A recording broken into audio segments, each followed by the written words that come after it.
اعمال حواریان باب یکم. نامه اول را نوشتم ای تئوفیلوس، درباره هر آنچه عیسی به عمل آورد و تعلیم داد از ابتدا، تا همان روزی که به وسیله روح القدس به حواریان برگزیده خود دستورها داد و به آسمان برده شد. به آنها نیز بعد از عذاب و عقوبتش با دلیل‌های بسیار خود را زنده نشان داد و در دوام 40 روز به آنها ظاهر شده درباره ملکوت خدا سخن گفت و آنها را جمع کرده چنین امر فرمود: یروشلیم را ترک نکنید، بلکه منتظر آن وعده پدر باشید که از من شنیده اید. زیرا که یحیی با آب تعمید میداد، لیکن شما بعد از چند روز با روح القدس تعمید خواهید یافت.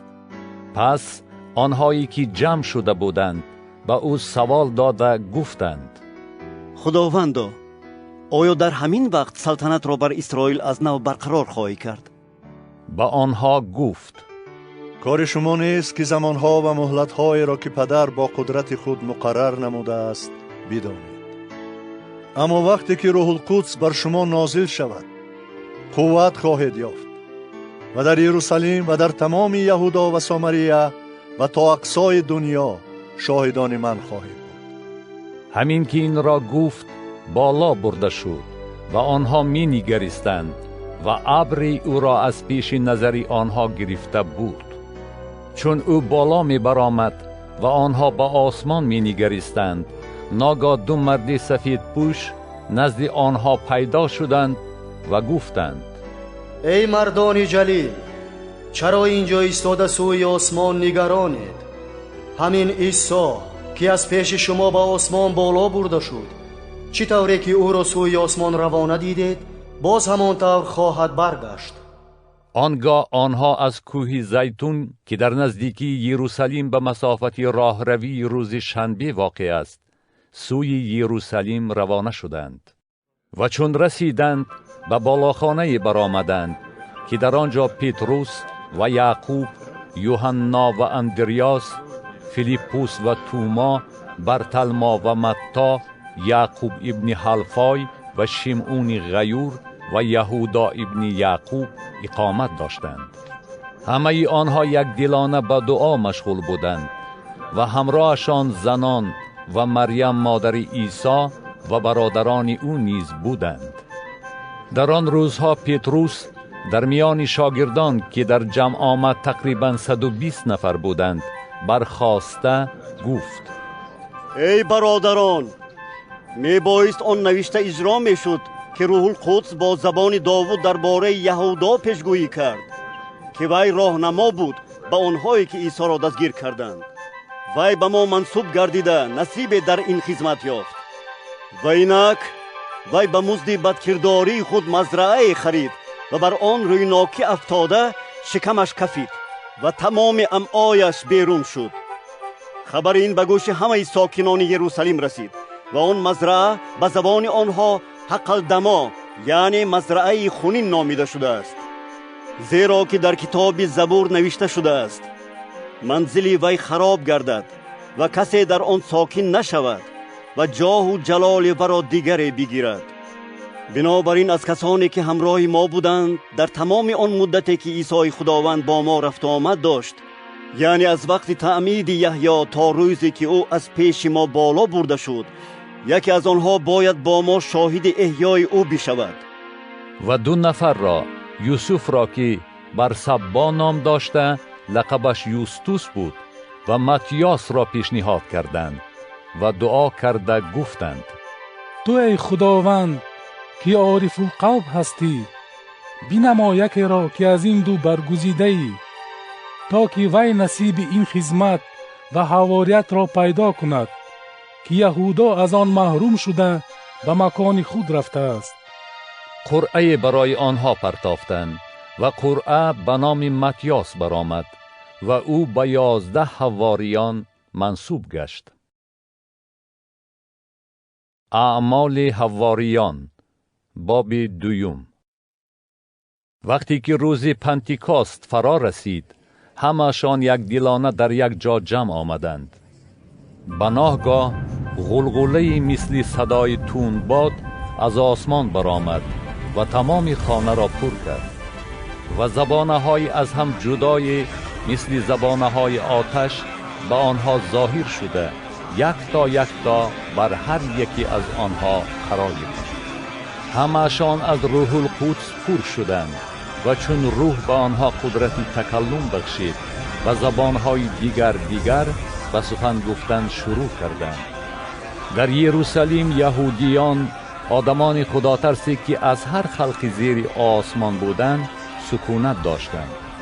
هنگامی که آن غلغله بلند شد، مردم بسیار جمع آمده در حیرت افتادند، زیرا که هر کس به زبان خودش سخن آنها را میشنید و همه مات و مبهوت و متعجب شده به یکدیگر میگفتند: آیا همه اینها که گپ میزنند جلیلی نیستند؟ پس چگونه هر یکی از ما سخن آنها را به زبان زادگاه خود میشنویم؟ ما که پارتیان و مادیان و الامیان و ساکنان بین النهرین، یهودا و کپادوکیا، پونتوس و ولایت آسیا، فریجیه و پنفیلیا، مصر و ناحیه لیبیا که در نزدیکی قرین است و زیارتچیان رومی، هم یهودیان و هم آنهایی که چندی پیش دین یهودی را قبول کردند و اهل کریت و عربستان هستیم، سخنان اینها را از کبریای خدا به زبانهای خودمان میشنویم. همه متعجب شده و در حیرت افتاده به یکدیگر میگفتند: این چی معنا دارد؟ ولی بعضی کسان استهزا کنان میگفتند: اینها می خورده مست شدند. آنگاه پتروس با آن 11 نفر برخاسته و آواز خود را بلند کرده به آنها گفت: ای مردان یهودا و همه ساکنان یروشلیم، این را بدانید و سخنان مرا گوش کنید.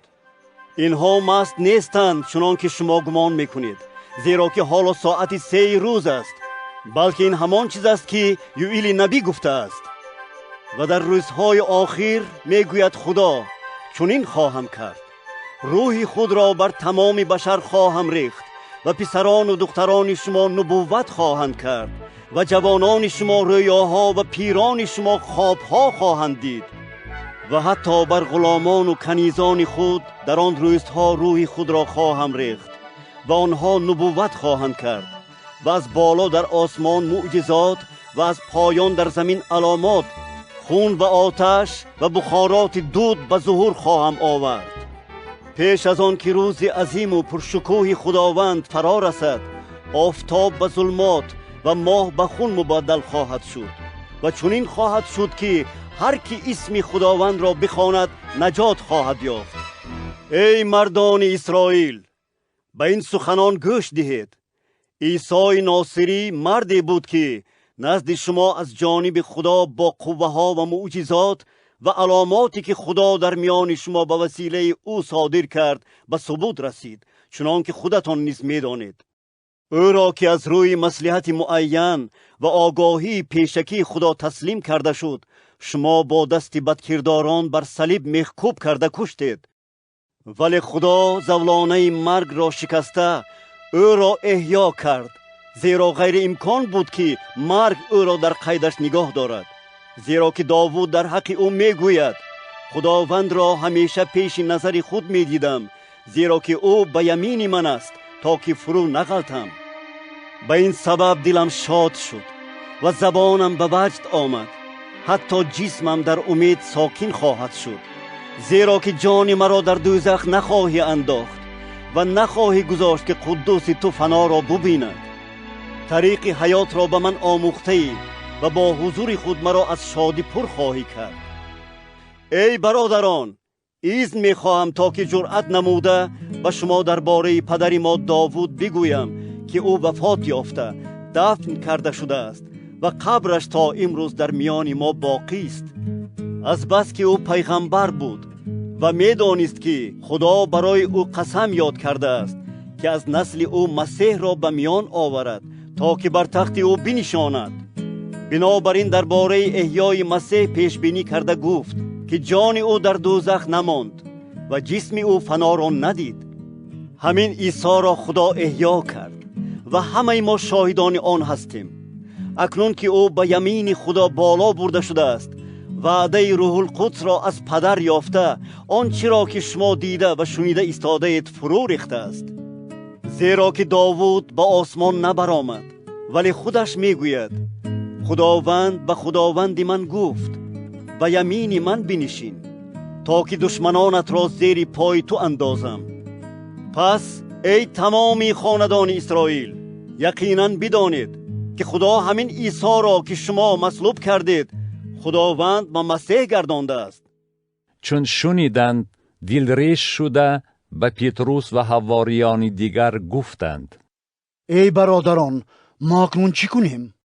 پتروس با آنها گفت: توبه کنید و هر یکی از شما به اسم عیسی مسیح برای آمرزش گناه ها تعمید بگیرید و عطای روح القدس را خواهید یافت. زیرا که این وعده برای شما و فرزندان شما و برای همه آنهایی است که دور هستند، یعنی برای هر کسی که خداوند خدای ما او را بخواند. او با بسیار سخنان دیگر به آنها شهادت میداد و موعظه نموده میگفت: خود را از این نسل کجرو رها کنید. پس آنهایی که کلام او را با رغبت قبول کردند تعمید گرفتند و در همان روز تقریباً 3000 نفر با آنها همراه شدند و آنها با شنیدن تعلیم حواریان، با مشارکت آنها با شکستن نان و با دعا گفتن مشغول بودند. همه سراسر به هراس افتاده بودند و بسیار معجزات و علامات از دست حواریان در یروشلیم به عمل آمد. همه ایمانداران با هم متحد و در همه چیز شریک بودند. مال و ملک خود را می فروختند و به همه موافق احتیاج هر کس تقسیم می کردند. هر روز یک دلانه در معبد جمع می شدند و در خانه های خود نان شکسته با دلخوشی و صمیمیت با هم خوراک می خوردند. خدا را حمد و ثنا می خواندند و در میان تمام مردم مهر و محبت پیدا می کردند و خداوند هر روز کسانی را که نجات می یافتند به اهل کلیسا می افزود. اعمال حواریان باب 3. روزی در ساعت 9 وقت عبادت پتروس و یوحنا به معبد می رفتند. مردی لنگی مادرزادی بود که هر روز او را برداشته آورده نزد آن دروازه معبد که جمیل نام داشت می گذاشتند تا از کسانی که به معبد می آمدند صدقه بگیرد. وقتی که او پتروس و یوحنا را نزد درآمدگاه معبد دید، از آنها صدقه پرسید. پتروس که با یوحنا بود به او با دقت نگریسته گفت: به ما نگاه کن. او به آنها نظر دود به امید آن که از آنها چیزی بگیرد، اما پتروس گفت: من نقره و طلا ندارم، لیکن آنچه دارم به تو میدهم. به اسم عیسی مسیح ناصری برخیز راه رو. از دستی راستش گرفته او را به پا خیزاند. ناگاه پایها و شتالینگ‌های او قوت گرفت و از جای خود جست خیسته به راه روی درآمد و راه روان و جست و خیز کنان و خدا را حمد گویان همراه آنها وارد معبد شد. تمام مردم او را راه روان و خدا را حمد گویان دیدند و او را شناختند که همان کسی است که نزد دروازه جمیل معبد نشسته صدقه می‌پرسید و از آنچه به او روی داده بود در دهشت و در حیرت افتادند.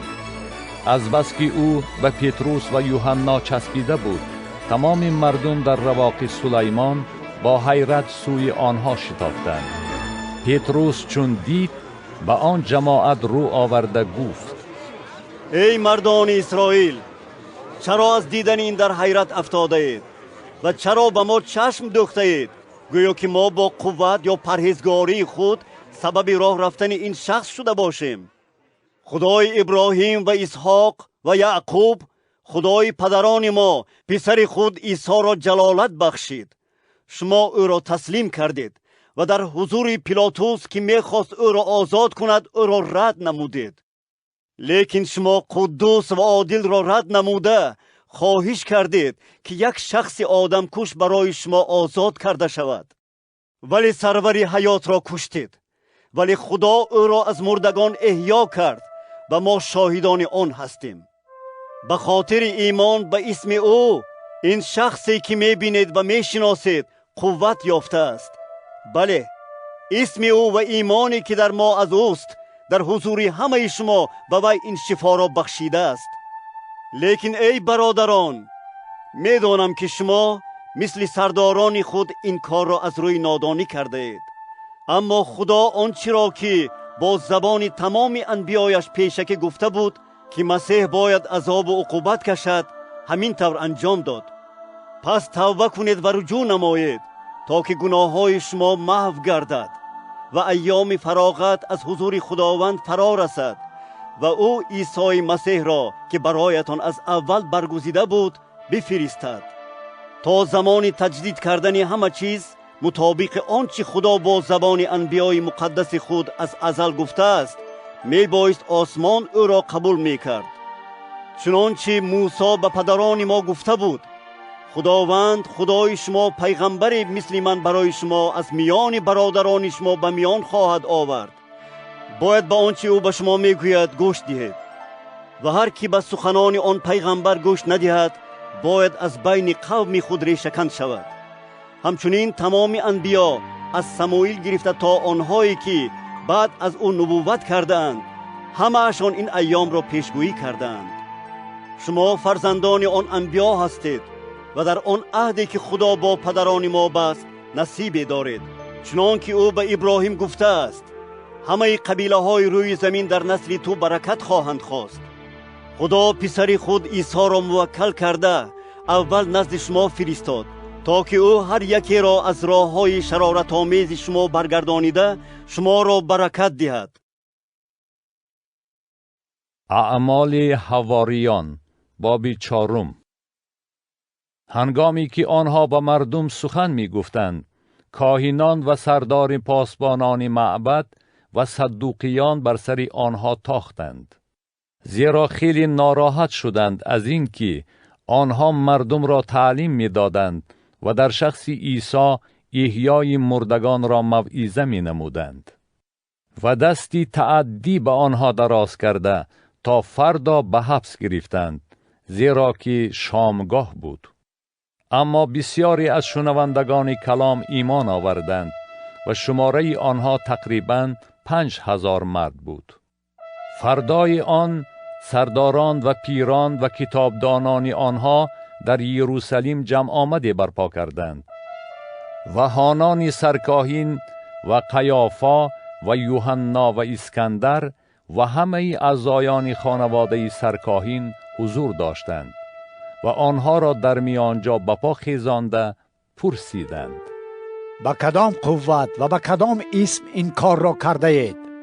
پتروس از روح القدس پر شده با آنها گفت: ای سرداران قوم و پیران اسرائیل، اگر امروز برای نیکی که به مرد ناتوانی کرده ایم ما را تفتیش می نمایید و می خواهید بدانید که وی به چه وسیله شفا یافته است، پس به همه شما و به تمام قوم اسرائیل معلوم باد که به اسم عیسی مسیح ناصری که او را شما مصلوب کردید و خدا او را از مردگان احیا نمود، آره، به اسم او این آدم در حضور شما تندرست ایستاده است. او همان سنگ است که شما بناکاران آن را رد کردید، ولی آنها را سنگ سر گوشه بنا گردیده است. در هیچ کس دیگر نجات نیست و در زیر آسمان هیچ اسم دیگری به آدمان عطا نشده است تا که به وسیله آن نجات یابیم. وقتی که جسارت پتروس و یوحنا را دیدند و پی بردند که آدمان ناخوانده و عادی هستند، متعجب شدند و آنها را شناختند که از همراهان عیسی بودند. چون شخصی شفا یافته را دیدند که نزد آنها ایستاده بود، چیزی به مقابل آنها گفتن نتوانستند. با آنها امر فرمودند که از شورای پیران بیرون بروند. پس از آن با یکدیگر مشورت کردند و گفتند: با این آدمان چی کنیم؟ اینک به همه ساکنان یروشلیم معلوم شده است که آنها معجزه به نظر نمایان به عمل آوردند و ما آن را نمی توانیم انکار کنیم. اما برای آنکه بیشتر از این در میان مردم آوازه نشود، باید آنها را سخت تهدید کنیم که دیگر به هیچ کس درباره این اسم گپ نزنند. آنها را دعوت نموده فرمان دادند که به هیچ وجه اسم عیسی را به زبان نآورند و تعلیم ندهند. ولی پتروس و یوحنا به جواب آنها گفتند: خودتان حکم کنید. آیا در نظر خدا درست است که اطاعت شما را از اطاعت خدا اولاد دانیم؟ ما نمی توانیم از گفتن آنچه دیده ایم و شنیده ایم دست کشیم. آنها را باز هم زیادتر تهدید کرده جواب دادند، چون که به سبب مردم امکانیت نیافتند به آنها جزا دهند، زیرا که همه خدا را برای آنچه واقع شده بود حمد و ثنا می گفتند. شخصی که این معجزه شفا به وی روی داد بیشتر از 40 ساله بود. بعد از رها شدنشان نزد یاران خود آمدند و آنچه را که سرکاهنان و پیران گفته بودند با آنها نقل کردند. چون این را شنیدند، آواز خود را یکدلانه سوی خدا بلند کرده گفتند: ای پروردگار، ای آفریدگار آسمان و زمین و بحر و هر آنچه در آنهاست، تو با زبان پدر ما و بنده خود داوود به وسیله روح القدس گفته ای: چرا خلقها شورش می نمایند و قومها بیهوده قصد می کنند؟ پادشاهان زمین قیام کردند و میران متحد شده اند بر ضد خداوند و بر ضد مسیح او. در واقع بر ضد پسر مقدس تو عیسی که او را تدهین کرده ای. هیرودوس و پونتیوس پیلاتوس با غیر یهودیان و قوم اسرائیل متحد شدند تا آنچه را که بازوی تو و رأی تو پیشکی مقرر کرده بود بجا آورند. و الحال ای خداوند، با تهدیدهای آنها نظر انداز و با بندگان خود عطا فرما تا که با کمال جسارت کلام تو را بیان کنند، در صورتی که تو دست خود را برای شفا بخشیدن و برای نشان دادن علامات و معجزات به اسم پسر مقدس خود عیسی دراز بکنی. همین که دعایشان به آخر رسید، مکانی که در آنجا جمع شده بودند و جنبش آمد و همه از روح القدس پر شدند و کلام خدا را دلیرانه می گفتند. همه ایمانداران از جان و دل متحد شده بودند و هیچ کسی مال و ملک خود را از آن خود نمی دانست، بلکه همه چیز را آنها مشترک می داشتند. حواریان با قوه بزرگی به احیای عیسی خداوند شهادت می دادند و فیض عظیمی بر همه آنها بود. هیچ احتیاجمندی در بینشان نبود، زیرا هر کسی که زمین یا خانه داشت آن را می فروخت و پولش را آورده در اختیار حواریان می گذاشت و به هر کس به قدر احتیاجش داده می شد. یوسف که حواریان به او لقب برنبا یعنی ابن تسلی را داده بودند و او از سبط لیوی از اهل قبریس بود، زمین داشت و آن را فروخت و پولش را آورده در اختیار حواریان گذاشت. اعمال حواریان باب 5. اما حنانیا نام شخصی با همسرش سفیره ملک خود را فروخت و یک قسم پول آن را با آگاهی همسرش گرفته نگاه داشت و باقی آن را آورده در اختیار حواریان گذاشت. پتروس گفت: ای حنانیا، چرا این طور به دلت شیطان راه یافته است تا تو را وادار نماید که به روح القدس دروغ بگویی و یک قسم پول زمین را پنهان کنی؟ آیا آنچه داشتی از آن تو نبود؟ آیا آنچه بعد از فروختن پیدا کردی در اختیار تو نبود؟ چرا چون این فکر را در دل خود جا دادی؟ تو نه به آدمی زاد بلکه به خدا دروغ گفتی.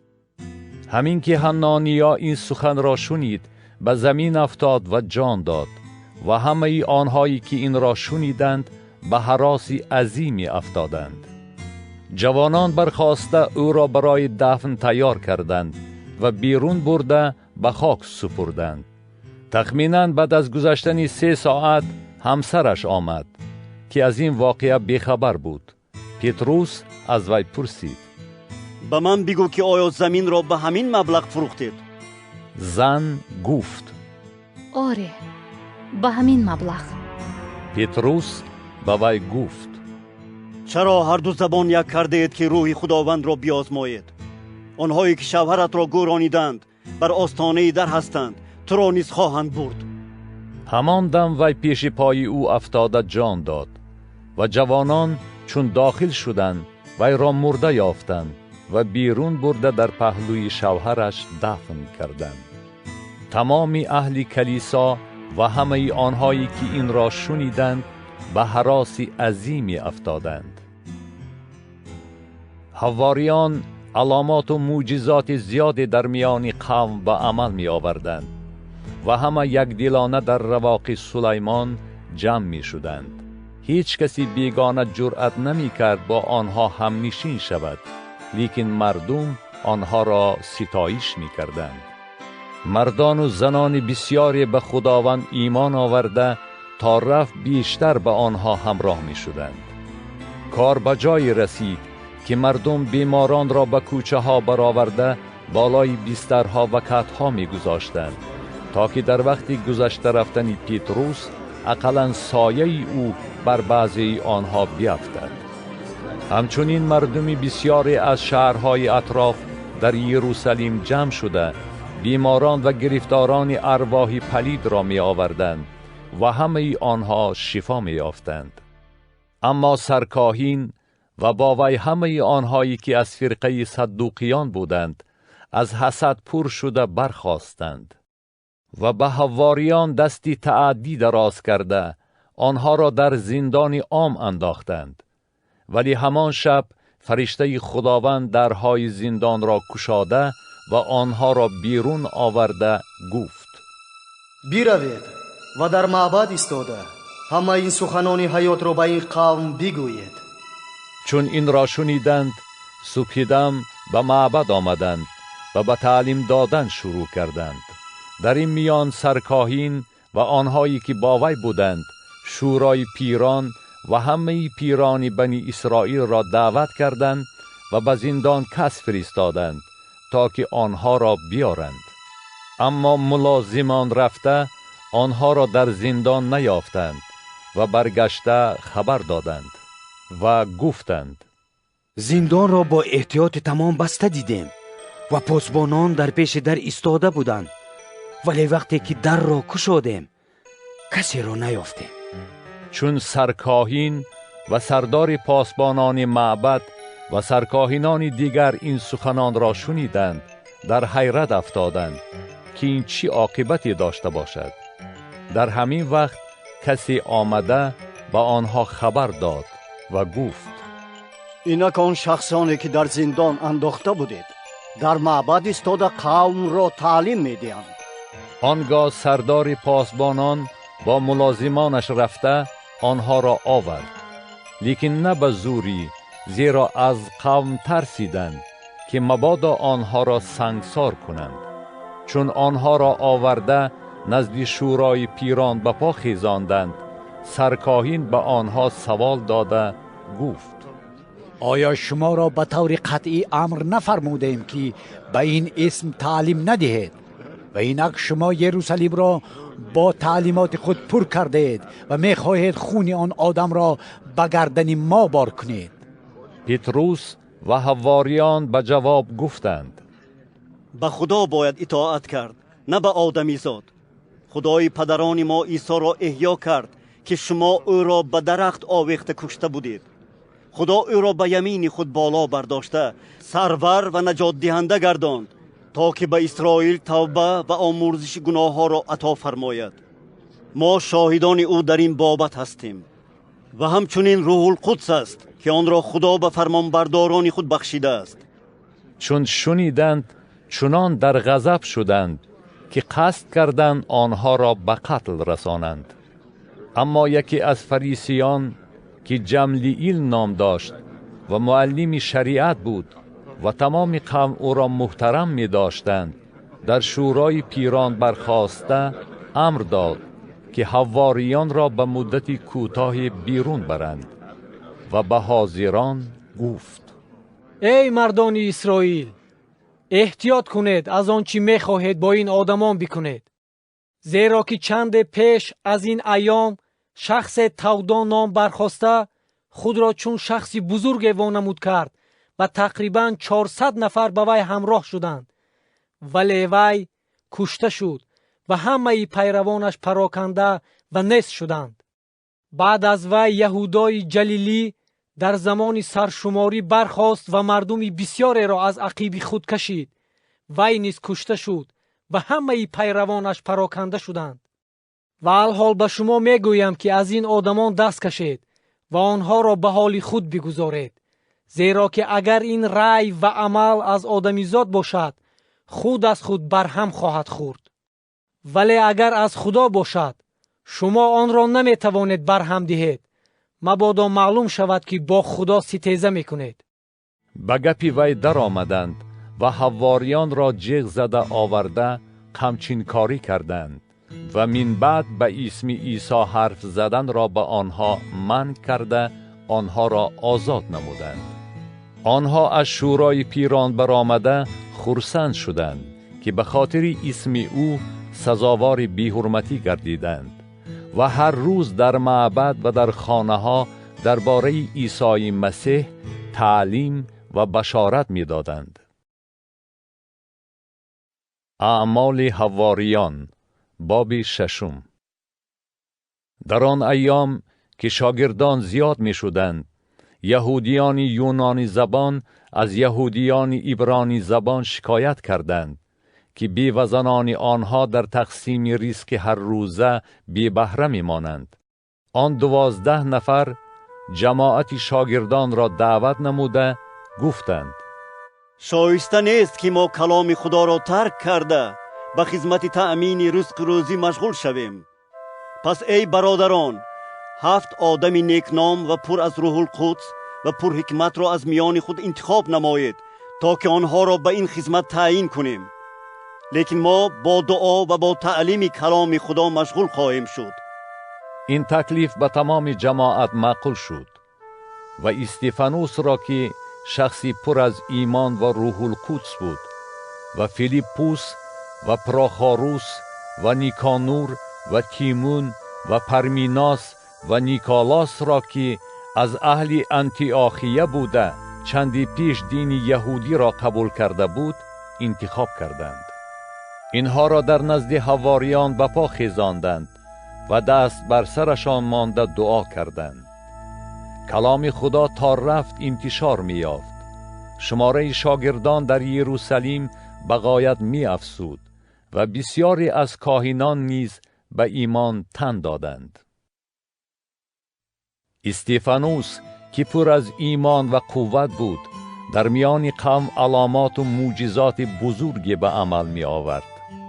بعضی کسان از کنیشتی به نام لیبرتینیان، قورینیان و اسکندریان و از اهل کلیقیه و آسیا با استفانوس بحث و مناظره کردند، لیکن به آن حکمت و روحی که در سخنانش بود یارای مخالفت نداشتند.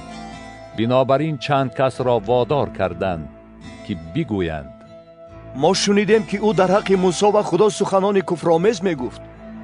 در میان قوم و پیران و کتابدانان شور انگیخته به او هجوم آوردند و او را دستگیر کرده به شورای پیران بردند. شاهدان کاذب را پیش آوردند و آنها گفتند: این شخص همیشه به مقابل این مکان مقدس و به مقابل تورات سخنان کفرآمیز میگوید. زیرا شنیدیم که او میگفت عیسی ناصری این مکان را خراب خواهد کرد و رسومی را که موسی به ما سپرده است تغییر خواهد داد. همه کسانی که در شورای پیران نشسته بودند بر او نظر انداخته دیدند که چهره او مانند چهره فرشته بود. اعمال حواریان باب 7. آنگاه سرکاهین پرسید: آیا اینها راست میگویند؟ به جواب گفت: ای برادران و ای پدران، گوش کنید. خدای ذوالجلال به پدر ما ابراهیم وقتی که او در بین النهرین بود، یعنی پیش از آن که به هاران مهاجرت کند، ظاهر شد و به او گفت: زمین خود و اقربای خود را ترک نما و سوی زمینی که به تو نشان میدهم روانه شو. از زمین کلدانیان بیرون آمده در هاران مسکن گرفت. بعد از وفات پدرش خدا او را از آنجا به زمینی که شما در آنجا استقامت دارید کوچانید و از آن به اندازه یک کف پای هم به تصرف او نداد. ولی در همان وقتی که او هنوز فرزندی نداشت، وعده کرد که او را و بعد از او نسلش را مالک آن گرداند. و خدا به او گفت که نسل او در زمین بیگانه مانند غریبان زندگی خواهد کرد و مدت 400 سال آنها را در بندگی نگاه داشته عذاب خواهند داد. اما من، گفت خدا، بر آن خلقی که آنها را در بندگی نگاه دارد داوری خواهم کرد و بعد از آن آنها بیرون آمده در این مکان به من عبادت خواهند کرد. و عهد ختنه را به او داد. پس از این ابراهیم پدر اسحاق شده در روز 8 او را ختنه کرد و اسحاق پدر یعقوب و یعقوب پدر 12 سرقبیله گردید.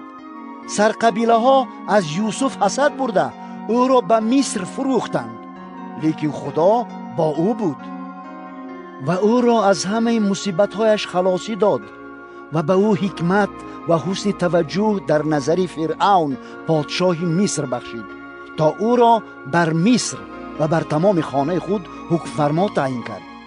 در تمام زمین مصر و کنعان قحطی روی داده باعث کلفت بزرگی گردید و پدران ما قوتی نیافتند. چون یعقوب شنید که در مصر غله یافت می شود، بار اول پدران ما را به آنجا فرستاد.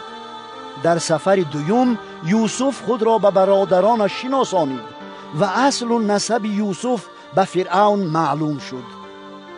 یوسف کس فرستاده پدر خود یعقوب و تمام خویش و تبارش را که 75 نفر بودند دعوت نمود. یعقوب به مصر آمد و خودش و پدران ما وفات یافتند. آنها را به شکیم برده در مقبره‌ای که ابراهیم از بنی حمور شکیمی با نقره خود خریده بود دفن کردند.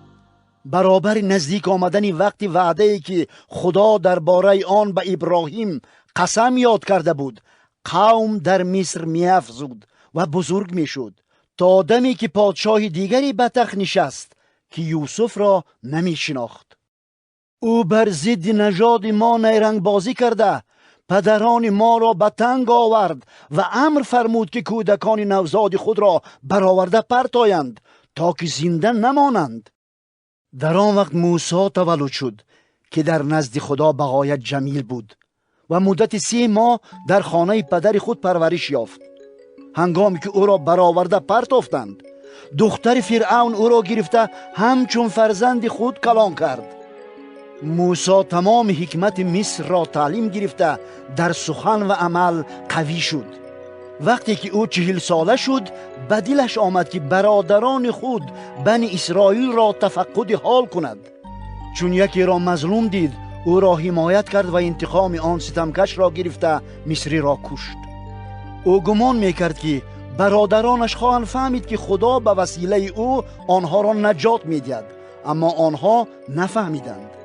روز دیگر نزد آنها آمده دید که مناقشه میکنند و آنها را آشتی دادنی شده گفت: ای مردمان، شما برادر هستید، چرا یک دیگر را میرنجانید؟ ولی آن کسی که به یار خود تعدی میکرد او را تیله داده گفت: کی تو را بر ما حاکم و قاضی تعیین کرده است؟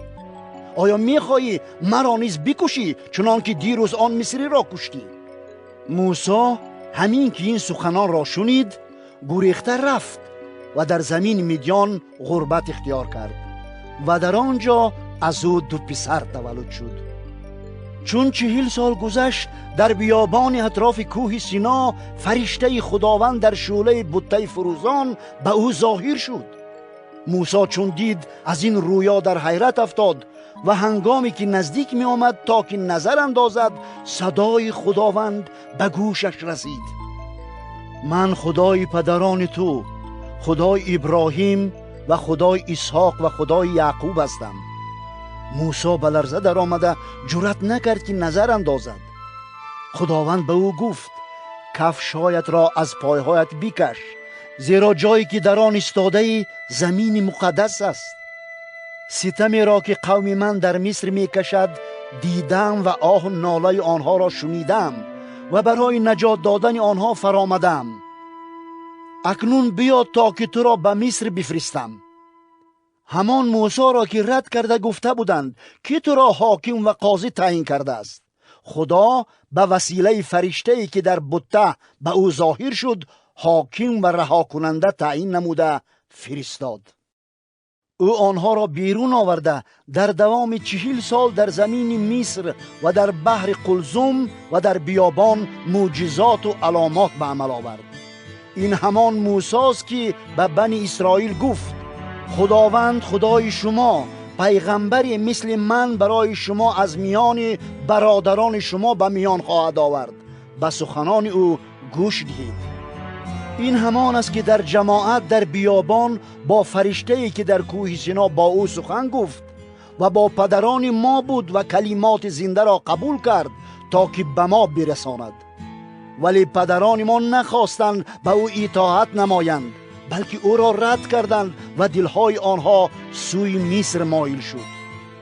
و به هارون گفتند: برای ما خدایان بساز که پیشا پیش ما روانه باشند، زیرا نمیدانیم بر سر موسی که ما را از زمین مصر بیرون آورد چه آمده است. در آن ایام گوساله ساختند و به آن بت قربانی ها کردند و از اعمال دستهای خود خیلی شاد گشتند. اما خدا از آنها روی گردانده واگذار کرد که سپاه آسمان را پرستش نمایند، چنان که در کتاب انبیا نوشته شده است: ای خاندان اسرائیل، آیا در دوام 40 سال در بیابان برای من قربانی ها و هدیه ها تقدیم کردید؟ خیمه ملوک و کوکب خدای خود رینفان را برداشته می گشتید که این صنم ها را برای پرستش ساخته بودید. پس شما را به آن طرف بابل بدرقه خواهم کرد. پدران ما در بیابان خیمه شهادت داشتند، چنان که خدا به موسی امر فرموده گفته بود که آن را موافق نمونه‌ای که دیده است بسازد. آن را پدران ما گرفته همراه یهوشع به ملک قوم ها آوردند. وقتی که خدا آنها را از سر راه پدران ما بدر راند و خیمه تا زمان داوود در آن جا ماند که او در حضور خدا التفات یافت و درخواست نمود که مسکنی برای خدای یعقوب آماده کند. ولی سلیمان برای او خانه ساخت. اما حق تعالی در معبدهای ساخته دست انسان مسکن نمیگیرد، چنان که نبی گفته است: آسمان میگوید خداوند کرسی من است و زمین پاینداز من. چگونه خانه برای من بنا خواهید کرد و چگونه مکان برای آرامش من؟ مگر همه این چیزها را دست من نآفریده است؟ ای گردنکشان، ای صاحبان دلها و گوشهای نامختون، شما همیشه بر روح القدس مقابلت میکنید. شما نیز مانند پدران خود هستید. کیست از انبیا که پدران شما او را تعقیب نکرده باشند؟ آنها کسانی را کشتند که از آمدن آن عادل پیشکی خبر داده بودند و الحال شما خود او را تسلیم کردید و به قتل رساندید. آره، شما تورات را که به وسیله فرشتگان برقرار شد قبول کردید، ولی از رعایت آن گردن تافتید. چون این را شنیدند آنقدر در غضب شدند که دندانهای خود را به هم می ساییدند. اما او که پر از روح القدس بود سوی آسمان نگریسته جلال خدا و عیسی را که به یمین خدا ایستاده بود دید و گفت: اینک آسمان را کشاده و پسر آدم را به یمین خدا ایستاده می‌بینم. ولی آنها با آوازی بلند فریاد زده و گوشهای خود را محکم کرده یک دیلانه به او حمله آوردند و از شهر بیرون برآورده سنگسار کردند و شاهدان جامه های خود را نزد پای های جوانی که شاول نام داشت گذاشتند. وقتی که استفانوس را سنگسار می کردند او دعا می خواند و می گفت: ای عیسی خداوند، روح مرا قبول کن. ثانی زانو زده با آوازی بلند ندا کرد: خداوندا، این گناه را به حساب آنها داخل نکن. این را گفت و جان داد. اعمال حواریان باب 8. شاول نیز به قتل او راضی بود. در آن روز تعقیبات شدیدی بر ضد اهل کلیسای یروشلیم به عمل آمد و همه غیر از حواریان به ناحیه یهودا و سامریه پراکنده شدند. مردم نیکوکار استفانوس را دفن کرده برای او ماتمی عظیمی گرفتند، اما شاول اهل کلیسا را عذاب می‌داد و خانه به خانه گشته مردان و زنان را کشاله کرده می برد و در زندان می انداخت. در این میان آنهایی که پراکنده شده بودند به هر جایی که می رفتند از کلام بشارت می دادند. چنانچه فیلیپوس به یک شهر سامریه آمده با آنها مسیح را موعظه می کرد. مردم به سخنان فیلیپوس یک دلانه گوش می دادند و معجزاتی را که به عمل می آورد می شنیدند و می دیدند. زیرا که ارواح پلید از بسیار مبتلایان نعره کشیده بیرون می شدند و مفلوجان و لنگان بسیاری شفا می یافتند و شادی عظیمی در آن شهر پدید آمد. شمعون نام مرد در آن شهر بود که پیشتر جادوگری می کرد و مردم سامریه را در حیرت می انداخت و خود را شخصی بزرگ وانمود می ساخت.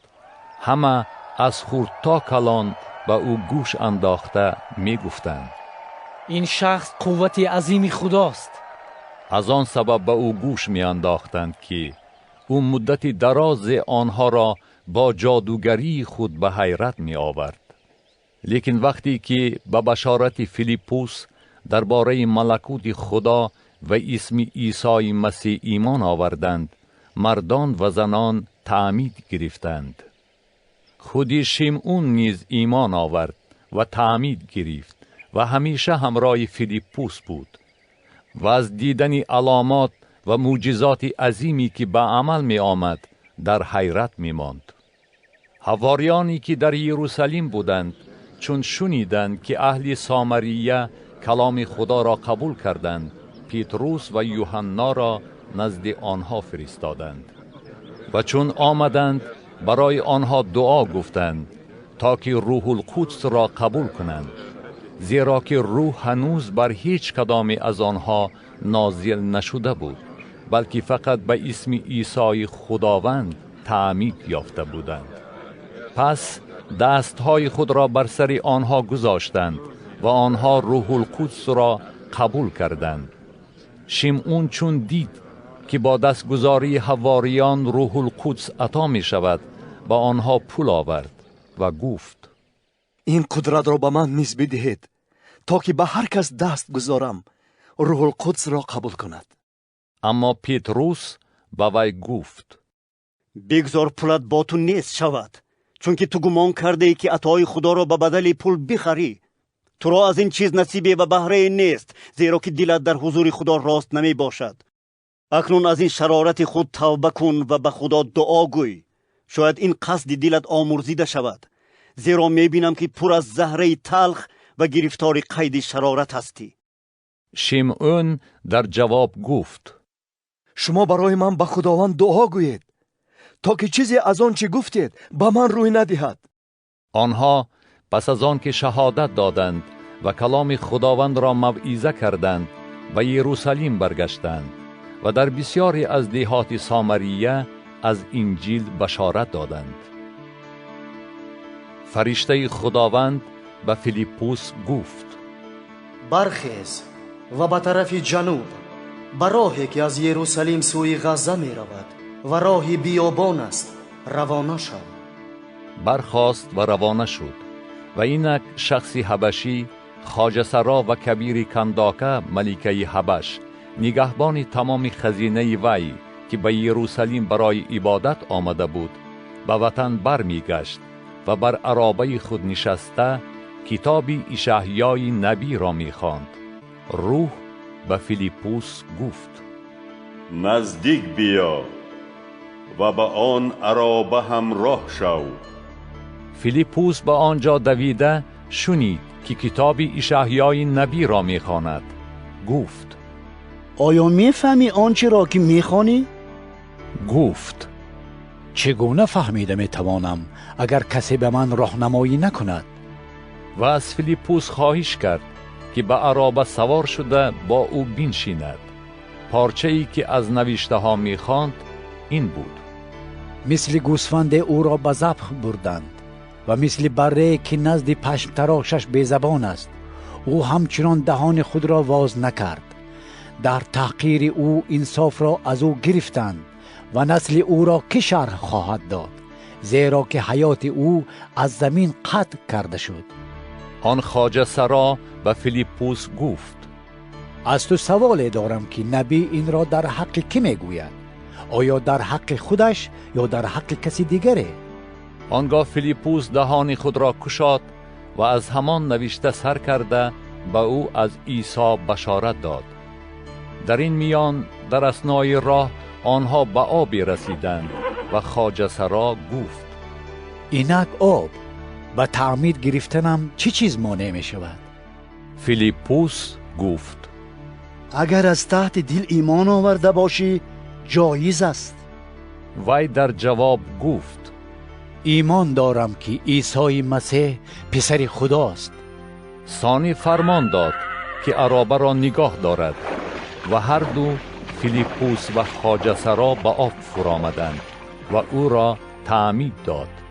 وقتی که از آب برآمدند، روح خداوند فیلیپوس را در ربود و خواجه سرا دیگر او را ندیده راه خود را با خرسندی دوام داد.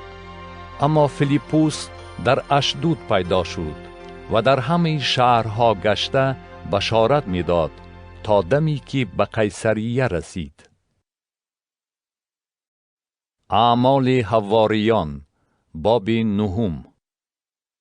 شاول که هنوز تهدید و قتل بر شاگردان خداوند می انگیخت، نزد سرکاهین رفت و از او نامه ها برای کنیشت های دمشق پرسیده گرفت تا که اگر مردی یا زنی را از پیروان این طریقت بیابد، بندی کرده به یروشلیم آورد.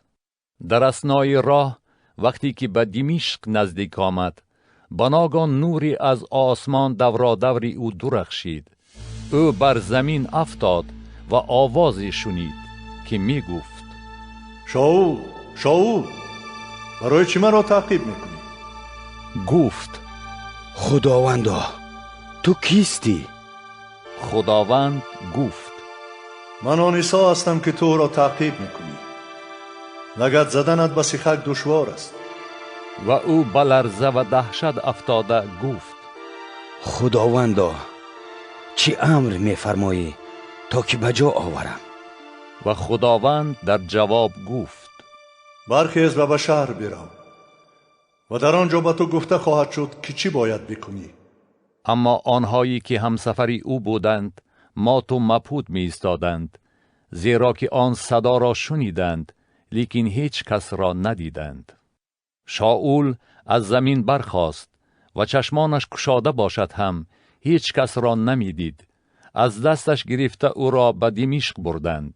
در آنجا 3 روز نابینا ماند و چیزی نخورد و ننوشید. در دمشق حنانیا نام شاگردی بود.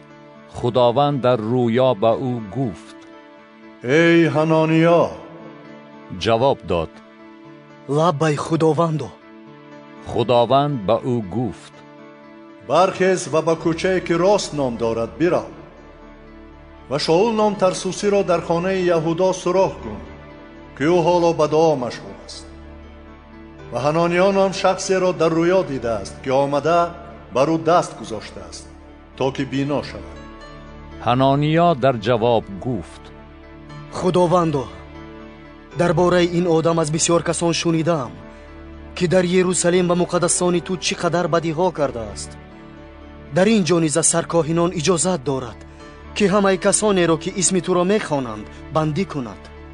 اما خداوند به وی گفت: تو باید بروی، زیرا که او ظرف برگزیده من است تا که اسم مرا پیش خلقها و پادشاهان و بنی اسرائیل اعلان نماید.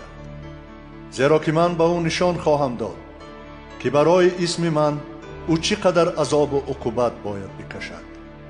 حنانیا رفته به آن خانه در آمد و دست بر او گذاشته گفت: ای برادر شاول، عیسی خداوند که در راهی که می آمدی بر تو ظاهر شد مرا فرستاد تا که باز بینا گردی و از روح القدس پر شوی. در حال از چشمان او چیزی مانند پولکچه افتاده بینا شد و برخاسته تعمید گرفت و خوراک خورده قوت گرفت. یک چند روز شاول با شاگردان در دمشق ماند. در حال در کنیشتها در حق عیسی موعظه کردن گرفت و گفت که او پسر خداست.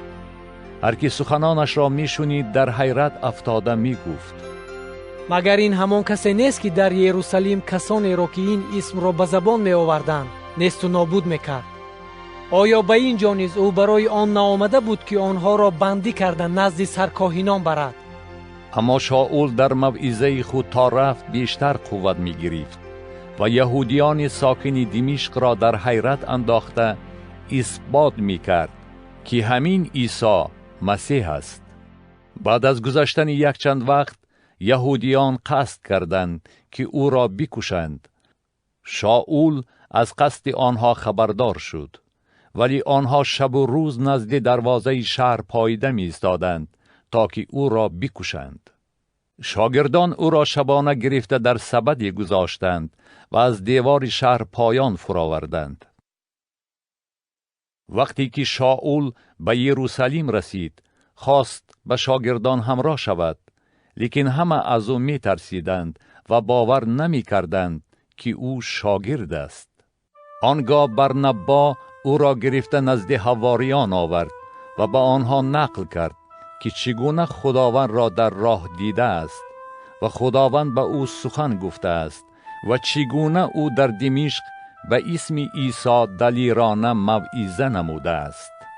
پس از آن او در یروشلیم با آنها آمد و رفت می کرد و به اسم عیسی خداوند دلیرانه موعظه می نمود.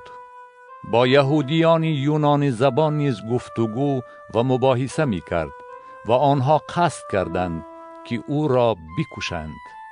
چون برادران از این خبردار شدند او را به قیصریه فرستادند و از آنجا به ترسوس گسیل کردند. آن وقت اهل کلیساها در سرتاسر یهودا، جلیل و سامریه در آرامی بوده آباد می شدند و مادامی که در ترس خداوند و تسلای روح القدس رفتار می کردند می افزودند.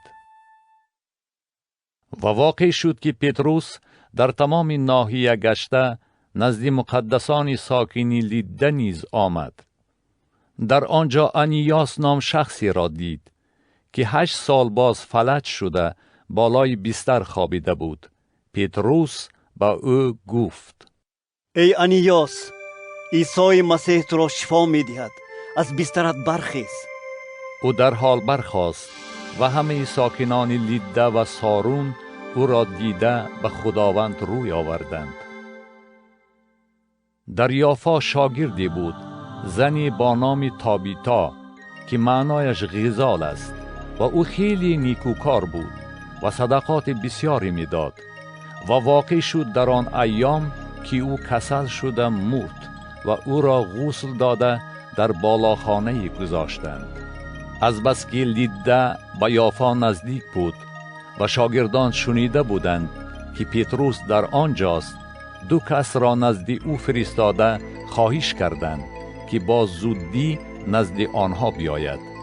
پتروس برخاسته با آنها رفت و چون رسید او را به آن بالاخانه برآوردند و همه بیوزنان گریه کنان نزد او می ایستادند و کرته و جامه هایی را که غزال در زندگی خود دوخته بود به او نشان می دادند.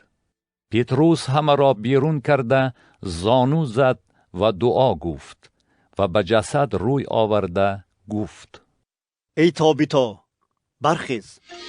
وی در حال چشمانش را گشاد و پتروس را دیده بنشست.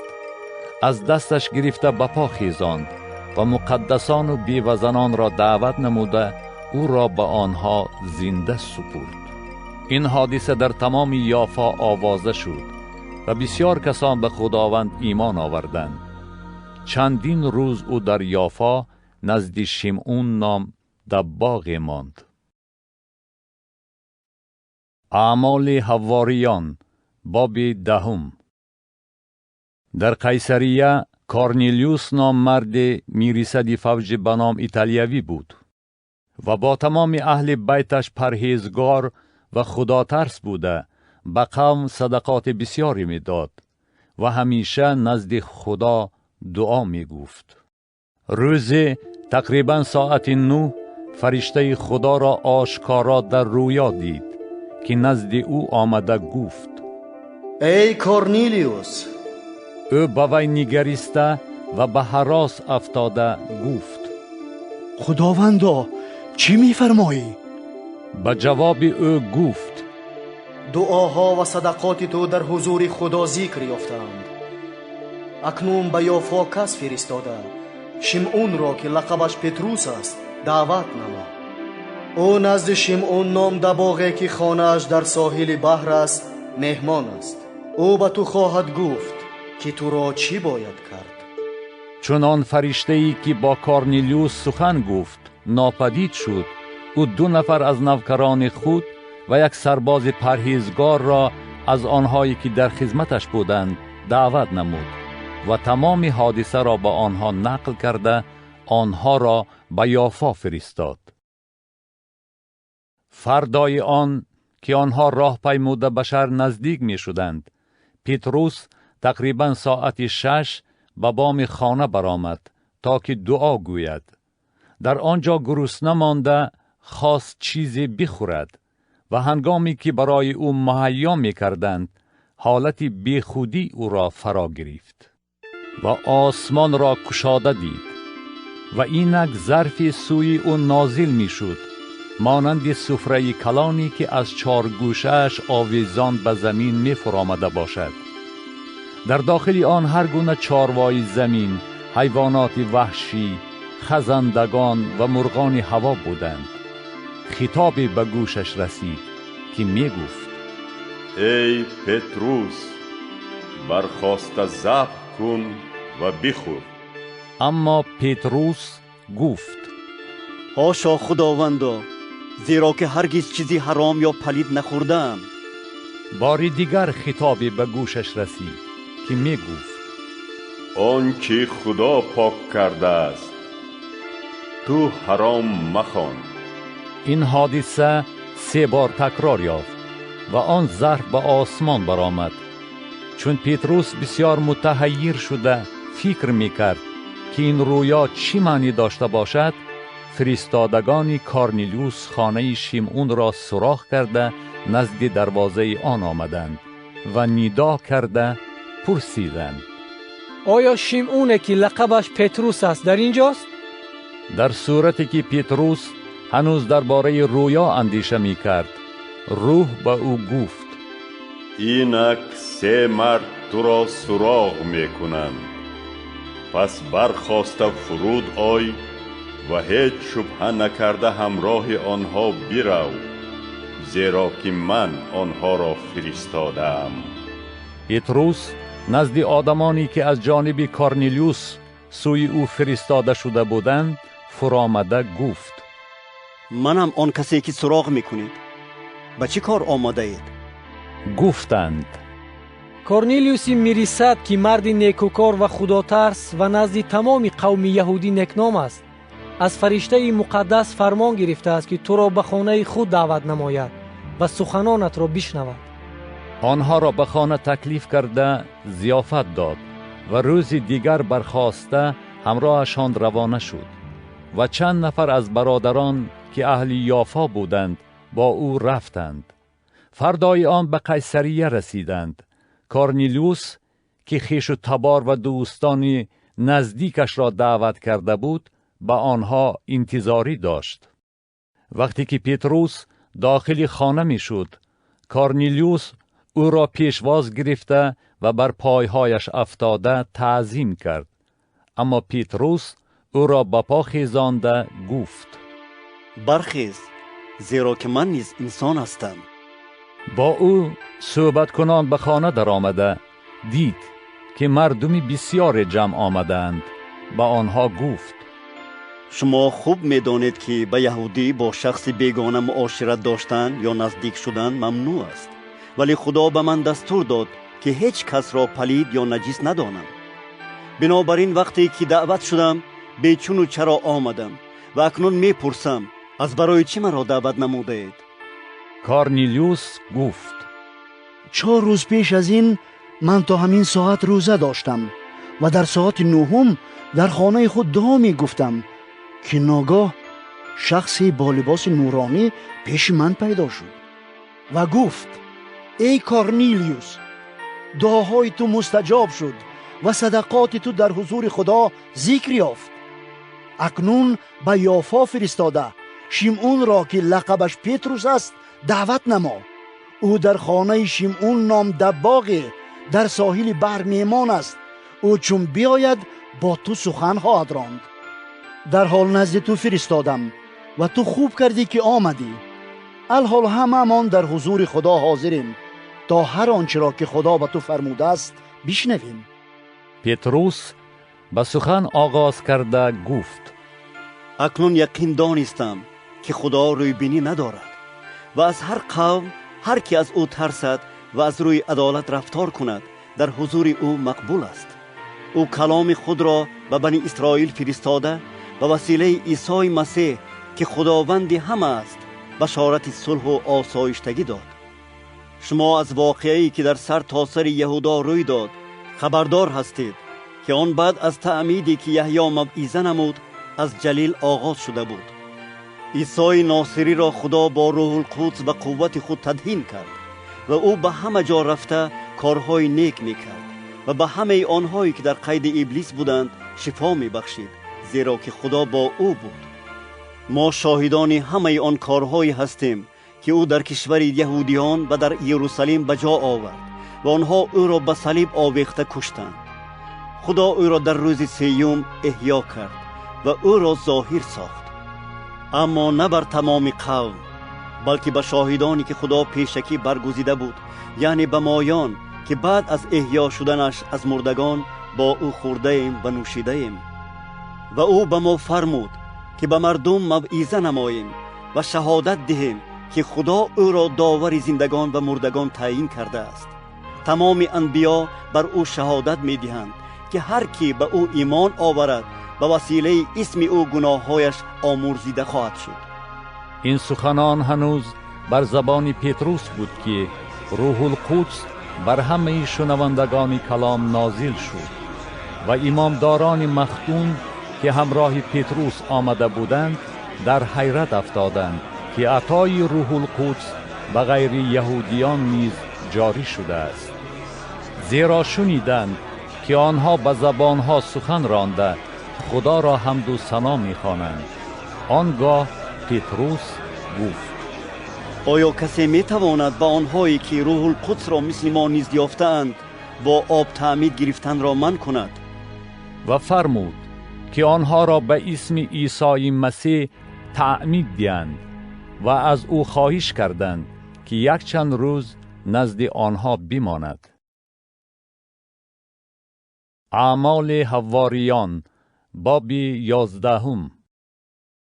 حواریان و برادرانی که در یهودا بودند شنیدند که غیر یهودیان نیز کلام خدا را قبول کردند. وقتی که پتروس به یروشلیم آمد، مختونان بر وی طعنه زده گفتند: نزد مردم نامختون رفته با آنها خوراک خورده ای. ولی پتروس به حکایت مفصلی هر آنچه روی داده بود شروع نموده گفت: من در شهر یافا دعا می گفتم و در حالت بیخودی رویای دیدم. ظرف نازل می شد مثل سفره کلانی که از 4 گوشش آویزان از آسمان می فرامده باشد و اینک آن نزد من فرامد. چون به آن نگریسته درستکک از نظر گذراندم، چاروای زمین، حیوانات وحشی، خزندگان و مرغان هوا را دیدم و آواز به گوشم رسید که می گفت: ای پتروس، برخاسته ذبح کن و بخور. گفتم: هاشا خداوندا، زیرا که هرگز چیز حرام یا پلید به دهان نبردم. بار دیگر خطابی از آسمان به جوابم در رسید که می گفت: آنچه خدا پاک کرده است تو حرام نخوان. این حادثه 3 بار تکرار یافت و همه چیز باز به آسمان برآمد. و اینک در همان لحظه 3 مردی که از قیصریه نزد من فرستاده شده بودند به خانه‌ای که اقامت داشتم رسیدند و روح به من گفت که هیچ شبهه نکرده با آنها بروم. این 6 برادر نیز همراه من رفتند و ما به خانه آن شخص در آمدیم. وی به ما نقل کرد که چگونه در خانه خود فرشته را دیده است که ایستاده به وی گفته است: به یافا فرستاده شیمعون را که لقبش پتروس است دعوت نما و او به تو سخنانی بگوید که باعث نجات تو و تمام خاندان تو خواهد شد. وقتی که به سخن آغاز کردم، روح القدس بر آنها نازل شد مثل آن که در ابتدا بر ما نازل شده بود. آنگاه به یاد آوردم که خداوند گفته بود: یحیی با آب تعمید میداد، لیکن شما با روح القدس تعمید خواهید یافت.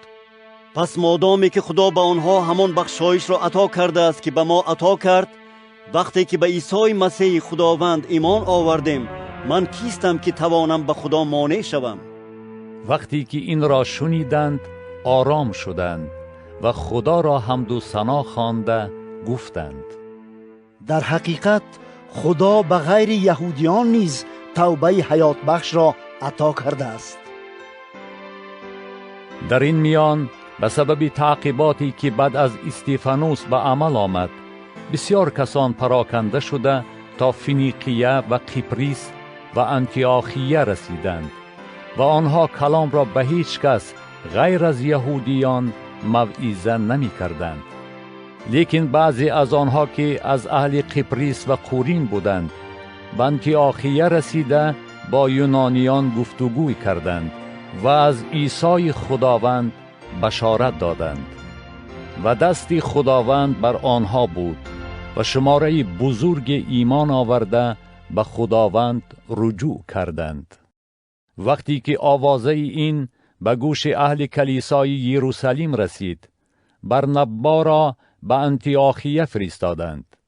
چون رسید، فیض خدا را دیده شاد شد و همه را نصیحت کرد که از صمیم قلب به خداوند بچسبند، زیرا که او مردی نیکوکار و پر از روح القدس و ایمان بود و مردم بسیاری به خداوند ایمان آوردند. ثانی برنبا برای جستجوی شاول به ترسوس رفت و او را یافته به انتیاخیه آورد. تمام سال آنها در کلیسا جمع می شدند و مردم بسیار را تعلیم می دادند و شاگردان اولین بار در انتیاخیه مسیحی نامیده شدند. و واقع شد در آن ایام که یک چند انبیا از یروشلیم به انتیاخیه آمدند. یکی از آنها که آغابوس نام داشت برخاست و از رو الهام یافته پیشگویی کرد که در تمام جهان قحطی سختی روی خواهد داد. آن در زمان قیصر کلاودیوس روی داد. آنگاه شاگردان قرار دادند که هر یکی علی قدر دارایی خود اعانتی برای برادران ساکن یهودا روانه کند. همین طور هم کردند و آن را به وسیله برنبا و شاول به پیران فرستادند. اعمال حواریان باب 12. در آن زمان پادشاه هیرودوس دستی تعدی بر بعضی از اهل کلیسا دراز کرد تا که آنها را عذاب دهد و یعقوب برادر یوحنا را به شمشیر کشت. چون دید که این به یهودیان پسند افتاد، پتروس را نیز دستگیر کرد که این در ایام عید فطیر بود و او را گرفته به زندان انداخت و به 4 دسته 4گانه سربازان سپرد که او را پاسبانی کنند، زیرا نیت داشت که بعد از عید فصح او را نزد قوم بیرون آورد. پس پتروس را در زندان نگاه می داشتند، اما اهل کلیسا برای او نزد خدا پیوسته دعا می گفتند. در همان شبی که هیرودوس قصد بیرون آوردن او را داشت، پتروس بسته 2 زنجیر در میان 2 سرباز خوابیده بود و دربانان زندان را پاسبانی می کردند. و اینک فرشته خداوند نزد او حاضر شد و روشنایی در آن خانه درخشید. به پهلوی پتروس زده او را بیدار کرد و گفت: زود برخیز.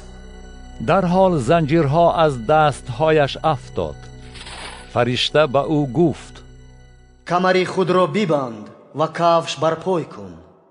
و چنین کرد. ثانی به او گفت: جامه خود را بپوش و از قفای من بیا. بیرون آمده از قفای وی روانه شد و ندانست که آنچه از فرشته صادر شد واقعی است، بلکه گمان میکرد که این رویایی است. از پیش پاسبانان اول و دویم گذشته به دروازه آهنینی که سوی شهر می بود رسیدند و آن خود از خود پیش روی آنها گشاده شد. آنها بیرون رفته از یک کوچه گذشتند که ناگهان فرشته از پیش او ناپدید شد. پتروس به خود آمده گفت: اکنون یقین دانستم که خداوند فرشته خود را فرستاده مرا از دست هیرودوس و از آنچه قوم یهودی چشم داشتند رها کرد. این را از فکر خود گذرانده به خانه مریم مادر یوحنا که لقبش مرقس بود آمد که در آنجا کسانی بسیاری جمع شده دعا می گفتند. وقتی که دروازه را کوفت، رودا نام کنیزی برآمد تا که واز کند و آواز پتروس را شناخته به جای آن که دروازه را گشاید از شادی به خانه دویده درآمد و خبر داد که پتروس نزد دروازه ایستاده است. به وی گفتند: مگر دیوانه شده ای؟ اما وی به گپش اصرار کرد. گفتند: این فرشته اوست. اما پتروس پیوسته تق تق می کرد. وقتی که گشادند او را دیده در حیرت افتادند. او با دستش اشارت کرد که خاموش باشند و به آنها نقل کرد که چگونه خداوند او را از زندان بیرون آورد و گفت: این را به یعقوب و به برادران خبر دهید. ثانی بیرون برآمده به جای دیگر رفت. چون صبح دمید، اضطراب بزرگی در بین سربازان افتاد که پتروس را چی شد. و هیرودوس چون او را طلبیده نیافت، پاسبانان را استنطاق کرده فرمود که آنها را به قتل رسانند و خودش از یهودا به قیصریه رفته در آنجا اقامت کرد. هیرودوس به مردم سور و سیدون بسیار خشمگین بود و آنها مصلحت را به یک جا مانده نزد او آمدند و بلاستوس را که ناظر خوابگاه پادشاه بود به طرف خود کشیده طلب صلح کردند، چون که دیارشان از کشور پادشاه اسباب معیشت می‌یافت. در روز تعیین شده هیرودوس لباس شاهانه در بر کرد و بر مسند حکومت نشسته با آنها نطق کرد و مردم ندا کرده گفتند که این آواز خداست نه آواز انسان. لیکن بناگاه فرشته خداوند او را زد، زیرا که او خدا را جلال نداد و کرمها او را خوردند و او مرد. اما کلام خدا تا رفت بیشتر انتشار می‌یافت. برنبا و شاول بعد از اجرای خدمتشان از یروشلیم برگشتند و یوحنا را که لقبش مرقس بود همراه خود آوردند. اعمال حواریان باب 13. در کلیسای انتیاخیه یک چند نفر انبیا و معلمان بودند، چنانچه برنبا و شیمعون که لقبش نیجر بود و لوکیوس قورینی و مناهیم که با تیترارخ هیرودوس در یک جا تربیت یافته کلان شده بود و شاول. وقتی که آنها به عبادت خداوند و روزه‌داری مشغول بودند، روح القدس گفت: برنبا و شاول را از بهر کاری که برایش آنها را دعوت نمودم به من جدا کنید. بعد از روزه گرفتن و دعا گفتن دست بر سر آنها گذاشتند و آنها را روانه کردند. آنها که فرستادگان روح القدس بودند به سلوکیه آمدند و از آنجا با کشتی به قبریس رفتند و وارد سلامیس شده در کنیشت‌های یهودیان کلام خدا را موعظه کردند. یوحنا نیز ملازم آنها بود. چون تمام جزیره را تا به پافوس طی کردند، یک جادوگر یهودی را یافتند که نبی کاذب بود و بریوشه نام داشت. او با والی سرجیوس پاولوس هم نشین بود. والی که مرد بافهم بود برنبا و شاول را دعوت نموده خواست کلام خدا را بشنود. اما علیمای جادوگر که ترجمه نامش چنین است با آنها مخالفت کرده خواست والی را از ایمان آوردن باز دارد. ولی شاول که پاولوس نیز نام داشت از روح القدس پر شده با او نظر دوخت و گفت: ای منبع هر مکر و شرارت، ای فرزند ابلیس و دشمن همه گونه عدالت، آیا از راه راست خداوند برآوردن مردم را بس نمی کنی؟ حالا دست خداوند تو را خواهد زد و نابینا گشته نور آفتاب را تا مدت نخواهی دید. ناگهان دنیا در نظرش تیره و تار شد و او به هر سو رو آورده عصاکشی می جوست. چون والی این حادثه را دید از تعلیم خداوند متحیر شده ایمان آورد. پاولوس و همراهانش پافوس را ترک کرده با کشتی به پیرجه پنفیلیه آمدند.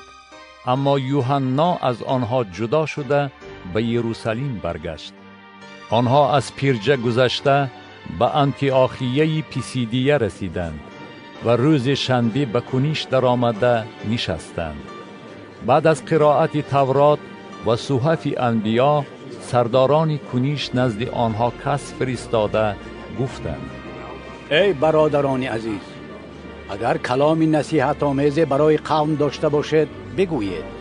پاولوس برخاسته و با دستش اشاره کرده گفت: ای مردان اسرائیلی و خدا ترسان، گوش دهید. خدای قوم اسرائیل پدران ما را برگزید و این قوم را هنگامی که در غربت زمین مصر بودند سرافراز کرد و آنها را با بازوی زورمند از آنجا بیرون آورد. قریب 40 سال آنها را در بیابان غذا داد. 7 قوم را در زمین کنعان نیست و نابود کرده زمینشان را همچون میراث به آنها تقسیم کرد. در دوام تقریباً 450 سال پس از آن تا زمان سموئیل نبی داوران را به آنها بخشید. ثانی برای خود پادشاه طلبیدند و خدا شاول ابن کیس را از سبط بنیامین به آنها داد که مدت 40 سال سلطنت راند. وقتی که او را از میان برداشت داوود را بر آنها پادشاه تعیین کرد و در حق او شهادت داده گفت: داوود ابن یسای را موافق طبع دل خود یافتم که او تمام خواسته مرا بجا خواهد آورد. این همان کسی است که خدا از نسل او موافق وعده خود برای اسرائیل نجات دهنده یعنی عیسی را به میان آورد. پیش از آمدن او یحیی به تمام قوم اسرائیل تعمید توبه را موعظه کرد. چون یحیی خدمت خود را انجام داد گفت: من آن کسی که شما گمان میکنید نیستم، لیکن بعد از من کسی می آید که من سزاوار آن نیستم که بند پای افضال او را واز کنم. ای برادران، ای فرزندان نسل ابراهیم و کسانی که از بین شما خدا ترس هستند، کلام این نجات به شما فرستاده شده است. زیرا که ساکنان یروشلیم و سرداران آنها او را نشناخته و محکوم کرده، گفته های انبیا را که هر روز شنبه قرائت می شود به اجرا رساندند. و گرچنده که از او هیچ عیب سزاوار مرگ نیافته بودند، از پیلاتوس خواهش کردند که او را بکشد. پس از آن که هر چیزی درباره او نوشته شده را به اجرا رساندند، او را از صلیب فراورده به قبر سپردند. لیکن خدا او را از مردگان احیا کرد و او روزهای بسیار به کسانی ظاهر شد که همراه او از جلیل به یروشلیم آمده بودند و حالا در پیش قوم شاهدان او می باشند. ما به شما بشارت می دهیم که خدا وعده را که به پدران ما داده بود برای ما فرزندان آنها به اجرا رسانده عیسی را احیا کرد، چنان که در ترانه دوم زبور نوشته شده است: تو پسری من هستی، من امروز پدری تو شده ام. درباره آن که او را از مردگان احیا کرد تا که دیگر به فنا دچار نشود چنین گفت: مرحمت های با اعتماد داوود را به شما خواهم بخشید. بنابراین در جای دیگر نیز می گوید: نخواهی گذاشت که قدوس تو فنا را ببیند.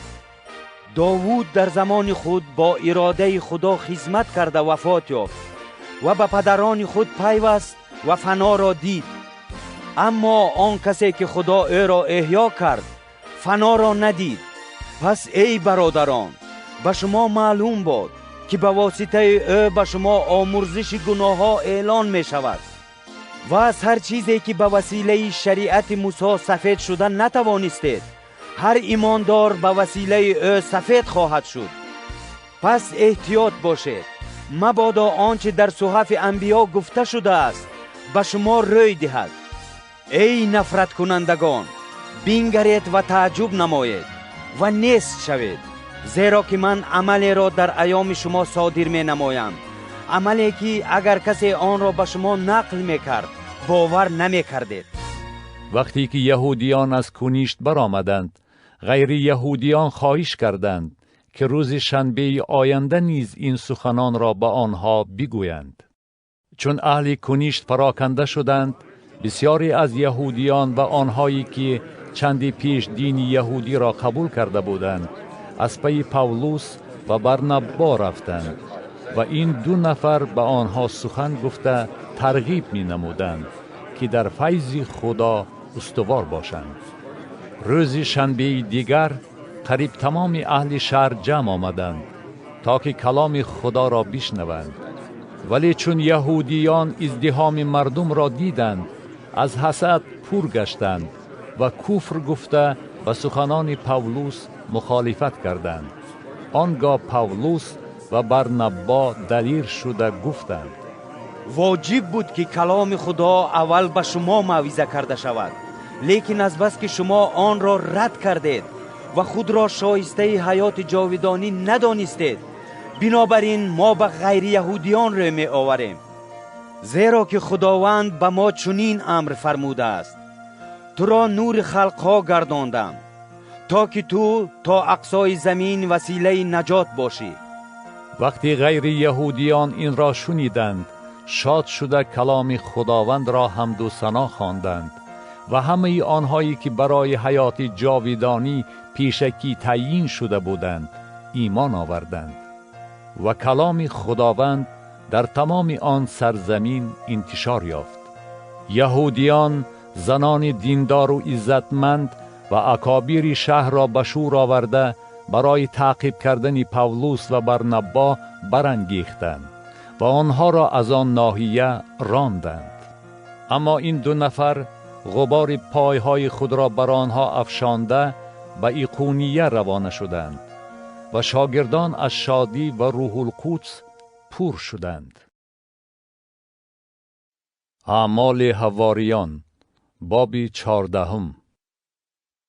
در ایقونیه با هم به کنشت یهودیان در آمده طوری سخن گفتند که شماره زیادی از یهودیان و یونانیان ایمان آوردند.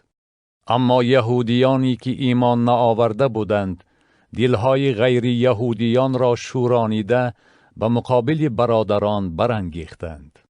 مدتی درازی در آنجا مانده درباره خداوند دلیرانه سخن می گفتند و او به کلام فیض خود شهادت داده به وسیله آنها علامات و معجزات عطا می کرد. در این میان مردم شهر دو تقسیم شدند که یک قسمشان طرفدار یهودیان و قسم دیگرشان طرفدار حواریان بودند. وقتی که غیر یهودیان و یهودیان با سرداران خود به آنها هجوم آوردند تا که آنها را تمسخر و سنگسار کنند، آنها آگاهی یافته به لوسترا و دربه شهرهای لیکانیه و اطراف آن فرار کردند و در آنجا بشارت می دادند.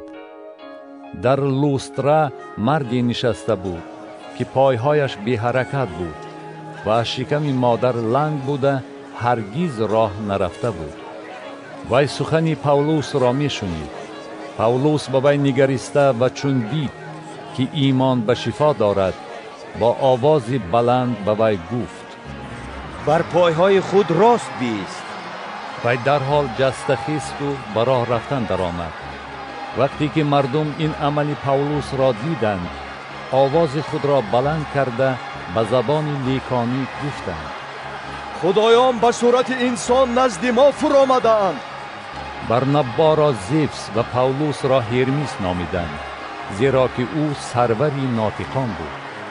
کاهن معبد زیفس که در بیرون شهر واقع بود برزگاوان و تاجهای گل نزد دروازه شهر آورد و میخواست با یک جایگی مردم قربانی کند.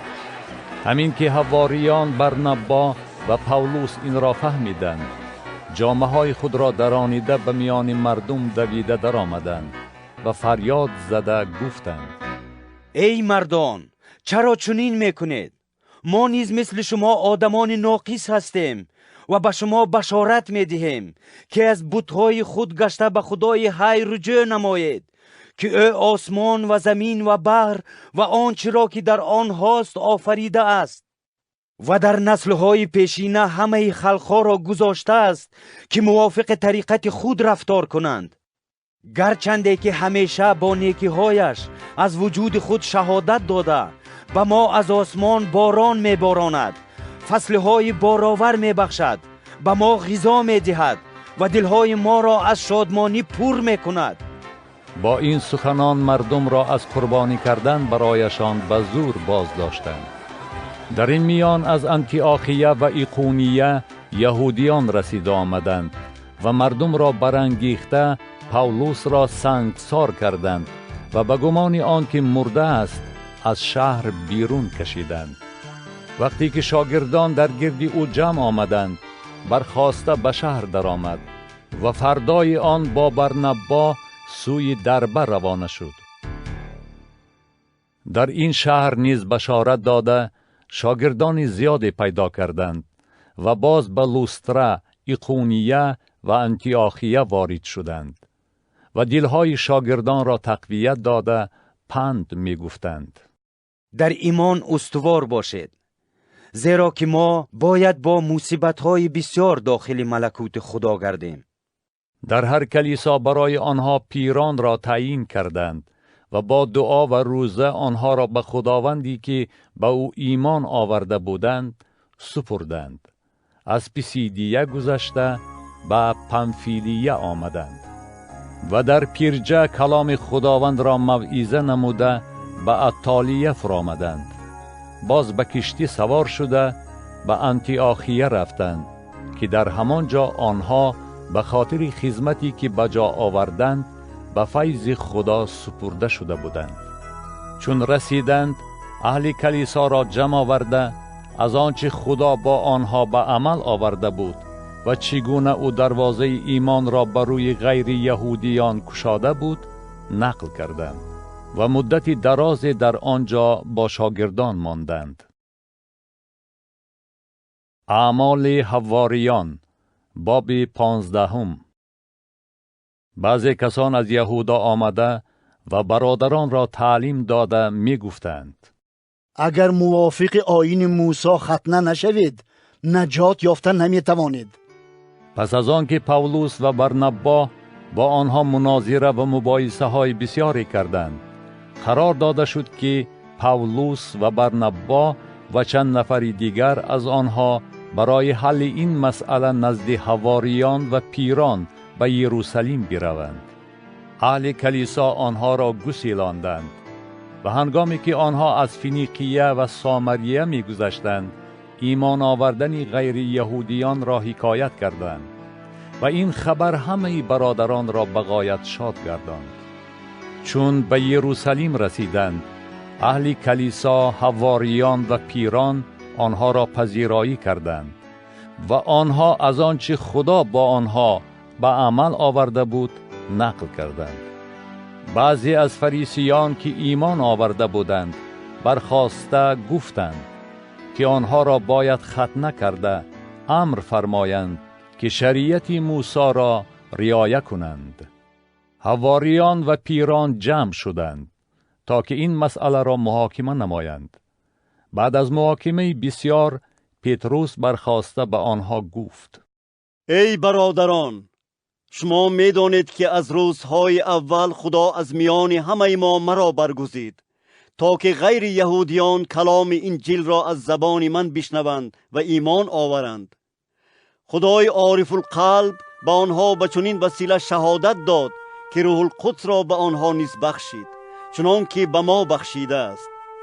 و در بین ما و آنها هیچ فرقی نگذاشته دلهای آنها را با ایمان پاک ساخت.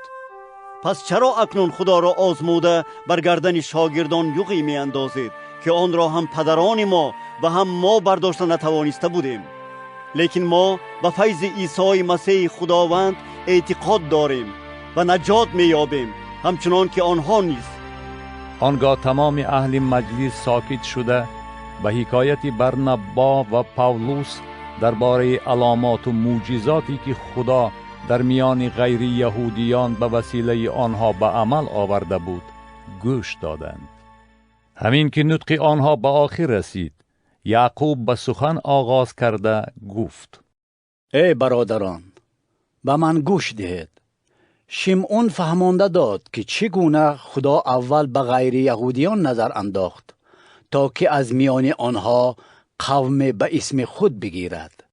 گفته های انبیا نیز به این مطابق است، چنان که نوشته شده است: بعد از این رجوع نموده خیمه داوود را که فرو غلطیده است از نو برقرار میکنم و خرابه های آن را آباد میگردانم و برپا مینمایم، تا که بقیه مردم و همه خلقهایی که اسم من در بین آنها خوانده می شود طالب خداوند گردند. می گوید خداونده که همه این را به عمل می آورد. به خدا همه کارهایش ابدا معلوم است. پس فکر من این است که کسانی را که از میان خلقها به خدا رجوع می نمایند به دشواری نه اندازیم، بلکه به آنها فقط دستور بنویسیم که از نجاست بتها، از زنا، از گوشت حیوانات بوغی شده و از خون پرهیز کنند. زیرا که موسی از نسل‌های قدیم در همه شهرها واعظان خود را دارد و در کنیشتها هر روز شنبه قرائت می شود. آنگاه حواریان و پیران با تمام اهل کلیسا به قرار آمدند که چند کس را از میان خود انتخاب کرده همراه پولس و برنبا به انتیاخیه فرستانند. آنها یهودا را که لقبش برسبا بود و سیلا را انتخاب کردند که این دو نفر از پیشوایان برادران بودند و نامه به این مضمون نوشته به دست آنها سپردند: حواریان و پیران و برادران، به برادرانی که از بین غیر یهودیان در انتیاخیا، سوریه و کیلیقیه هستند سلام می رسانند. چون شنیدیم که از میان ما بعضی کسان شما را با سخنان خود مشوش ساختند و دلهای شما را به شک و شبهه انداختند و گفتند که باید ختنه کنید و شریعت را رعایت نمایید، و حالان که ما به آنها چنین دستور نداده ایم. بنابراین ما یک دلانه به قرار آمدیم که چند نفر را انتخاب نموده نزد شما روانه کنیم همراه عزیزان خود برنبا و پولس که جانهای خود را از برای اسم خداوند ما عیسی مسیح نثار کردند. پس یهودا و سیلا را فرستاده ایم که آنها نیز همین چیزها را به شما دهنکی بیان خواهند کرد. زیرا که روح القدس و ما ثواب دیدیم که به ذمه شما بار نگذاریم جز واجبات زیرین: از قربانی های بتها، از خون، از گوشت حیوانات بوغی شده و از زنا پرهیز کنید. هرگاه از این چیزها خود را نگاه دارید کار خوبی میکنید. سلامت باشید. وقتی که فرستادگان به انتیاخیا آمدند، مردم را جمع کردند، نامه را سپردند. آن را خوانده از مضمون تسلی بخشش شادمان شدند. یهودا و سیلا که نیز نبی بودند برادران را با سخنان بسیار نصیحت و تقویت دادند.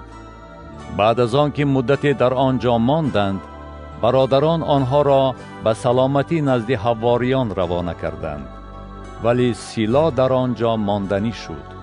پولس و برنبا در انتیاخیا اقامت نموده با همراهی بسیار کسان دیگر کلام خداوند را تعلیم و بشارت می دادند.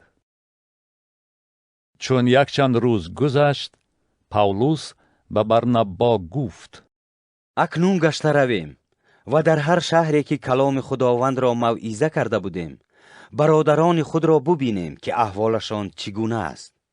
برنبا می‌خواست یوحنا را که لقبش مرقس بود همراهشان ببرند، اما پولس صلاح ندانست که شخصی را که در پنفیلیا از آنها جدا شده در کارشان تا به آخر همراهی نکرده بود با خود ببرند.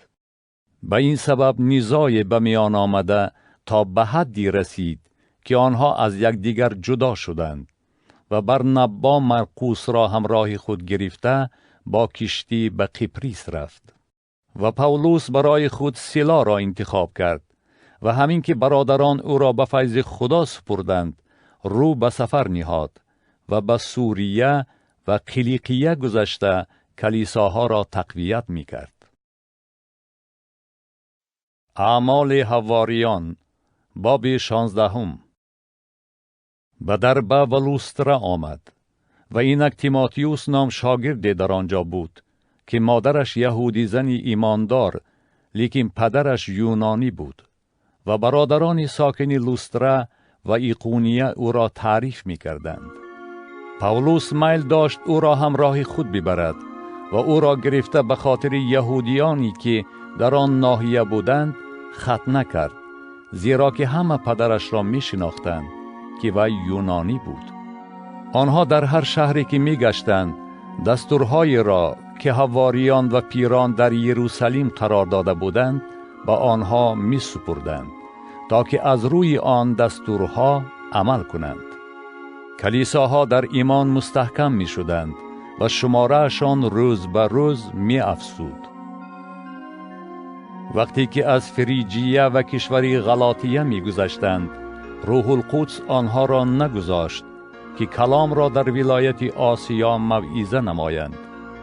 به میسیه رسیده از آنجا به بیتونیه رفتنی شدند، لیکن روح به آنها اجازت نداد. آنگاه از میسیه گذشته به تروآس فرآمدند. همان شب به پولس رویای عیان شد که اینک شخصی از اهل مقدونیه نزد او ایستاده بود و التماس کرده می گفت: به مقدونیه آمده، به ما مدد رسان. همین که او این رویا را دید، ما در حال به مقدونیه رفتنی شدیم، زیرا یقین دانستیم که خداوند ما را دعوت نموده است که در آنجا بشارت دهیم. از تروآس با کشتی رفته راست به ساموتراکی رسیدیم و روز دیگر به نیاپولیس روانه شدیم. از آنجا به فیلیپی رفتیم که شهر اولی ولایت مقدونیه قصبه مهاجرنشین بود. در آن شهر یک چند روز ایستادیم. روز شنبه از شهر بیرون شده در ساحل دریا که در آنجا عادتاً عبادتگاه بود نشستیم و با زنانی که در آنجا جمع آمده بودند گفتگو کردیم. لیدیا نامزنک خداپرست ارغوان فروش که از شهر تیاتیره بود گفتگوی ما را گوش می کرد. خداوند دلی او را گشاده بود تا که سخنان پولس را بشنود. وقتی که او و اهل بیتش تعمید گرفتند خواهش کرده گفت: اگر شما یقین دانسته باشید که من به خداوند ایمان آوردم، به خانه من آمده اقامت کنید. او آنقدر اصرار کرد که ما راضی شدیم. یک روز که ما به عبادتگاه می رفتیم با ما کنیزی واخورد که روحی غیبگوی داشت و از غیبگویی به آقایان خود درآمدی کلان می آورد و از قفای ما و پولس آمده فریاد زد که این آدمان بندگان خدای تعالی‌اند و راه نجات را به ما خبر می دهند. از بس که چندین روز وی همین طور رفتار کرد، پولس در غضب شد و به وی رو گردانده به آن روح گفت: به اسم عیسی مسیح تو را امر می فرمایم که از وی بیرون برو. و در حال از وی بیرون آمد. چون آقایان وی دیدند که امید درآمدشان از دست رفت، پولس و سیلا را دستگیر کرده به میدان شهر نزد سرداران کشیده بردند. وقتی که آنها را نزد والیان آوردند گفتند: این آدمان که یهودی هستند شهر ما را به شور آوردند و رسم و تعاملی را موعظه میکنند که قبول کردن و به جا آوردن آن به ما رومیان جایز نیست. مردم نیز بر آنها قیام کردند و والیان جامه های آنها را کنده پرتافته فرمودند که آنها را کلتک کاری کنند. پس از زدن شطه بسیار آنها را در زندان انداختند و به زندانبان امر فرمودند که آنها را درستکک نگهبانی کند. چون وی این طور امر گرفت آنها را در زندان داخلی محبوس کرد و به پایهایشان کنده زد. در قریبی نصف شب پولس و سیلا دعا گفته خدا را حمد و ثنا می‌خواندند و بندیان آنها را می‌شنیدند. ناگهان زمین جنبی عظیمی روی داد تا به حدی که ته کرسی زندان به لرزه درآمد. در حال همه درها گشاده شد و همه زولانه ها به زمین افتاد. زندانبان بیدار شده درهای زندان را گشاده دید و شمشیر خود را کشیده میخواست خود را بکشد. به گمان آنکه بندیان گریخته رفتند، اما پولس با آواز بلند گفت: به خود آسیب نرسان، زیرا که همه ما در اینجا هستیم. زندانبان چراغی طلب کرده به درون دویده درآمد و لرزان شده پیش پای پولس و سیلا افتاد. ثانی آنها را بیرون آورده گفت: ای آقایان، چی باید بکنم تا که نجات یابم؟ گفتند: به عیسی مسیح خداوند ایمان آور و تو با اهل بیت خود نجات خواهی یافت. آنگاه کلام خداوند را به وی و تمام اهل بیتش موعظه کردند. در همان ساعت شب زندانبان آنها را بیرون آورده زخمهاشان را شست و فوراً خودش و تمام اهل بیتش تعمید گرفتند و آنها را به خانه خود آورده در پیششان خوراک ماند و با تمام اهل بیت خود شاد شد که به خدا ایمان آورد. وقتی که صبح دمید والیان ملازمان را فرستادند که بگویند آن شخصان را جواب ده. زندانبان این را به پولس خبر داده گفت: والیان کس فرستادند که شما را جواب دهم. پس بیرون آمده به سلامتی بروید. ولی پولس به آنها گفت: ما را که رومی هستیم به محاکمه در پیش نظر تمام مردم کلتک کاری کرده در زندان انداختند و اکنون میخواهند پنهانی جواب دهند. نه، بگذار خودشان آمده ما را بیرون آورند. ملازمان این سخنان را به والیان رساندند و چون شنیدند که رومی هستند به هراس افتادند و آمده از آنها عذر پرسیدند و بیرون آورده خواهش کردند که از شهر بروند. آنها از زندان بیرون آمده به خانه لیدیه شتافتند و با برادران واخورده و آنها را نصیحت کرده روانه شدند. اعمال حواریان باب 17. از امفیپولیس و اپولونیه گذشته به تسالونیکی آمدند که در آنجا کنشت یهودیان بود. پاولوس از روی عادت خود نزد آنها داخل شد و 3 روز شنبه با آنها از نوشته ها گفتگو می کرد و آشکار کرده و اثبات نموده می گفت که لازم بود مسیح عذاب و عقوبت کشد و از مردگان احیا شود و همین عیسی که من او را به شما موعظه می کنم مسیح است. بعضی از آنها و همچنین بسیاری از یونانی های خداترس و شماره زیادی از زنان اشراف ایمان آوردند و با پاولوس و سیلا همراه شدند.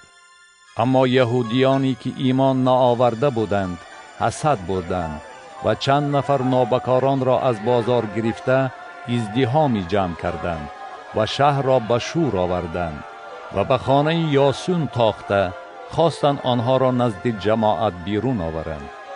چون آنها را نیافتند، یاسون و چند نفر برادران را نزد سرداران شهر کشیدند و داد زده می گفتند که آنهایی که تمام عالم را زیر و زبر کردند و اینجا نیز آمدند. و یاسون آنها را پذیرایی کرده است و همه آنها برخلاف فرمایشات قیصر عمل می کنند و شخصی دیگر را که عیسی نام دارد پادشاه می دانند. از شنیدن این سخنان مردم و سرداران شهر به تشویش افتادند و از یاسون و دیگران ضمانت گرفته آنها را جواب دادند. برادران فوراً پاولوس و سیلا را شبانه به بیریه روانه کردند و آنها به آنجا رسیده به کنشت یهودیان در آمدند.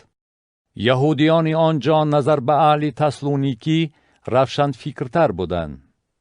با اشتیاق کامل کلام را گوش می کردند و هر روز نوشته ها را سنجیده می برآمدند تا بدانند که آیا در حقیقت همین طور است یا نه. بسیاری از آنها هم از زنان اشراف یونانی و هم شماره زیادی از مردان ایمان آوردند. لیکن چون یهودیان تسالونیکی فهمیدند که پاولوس در بیریه نیز کلام خدا را موعظه نموده است، به آنجا آمده مردم را به شور آوردند.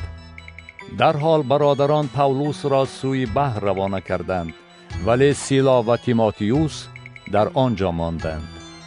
همراهان پاولوس او را تا اتینا گسیلانیدند و او به آنها فرمود که گشته رفته هرچی زودتر سیلا و تیماتیوس را نزد او روانه کنند.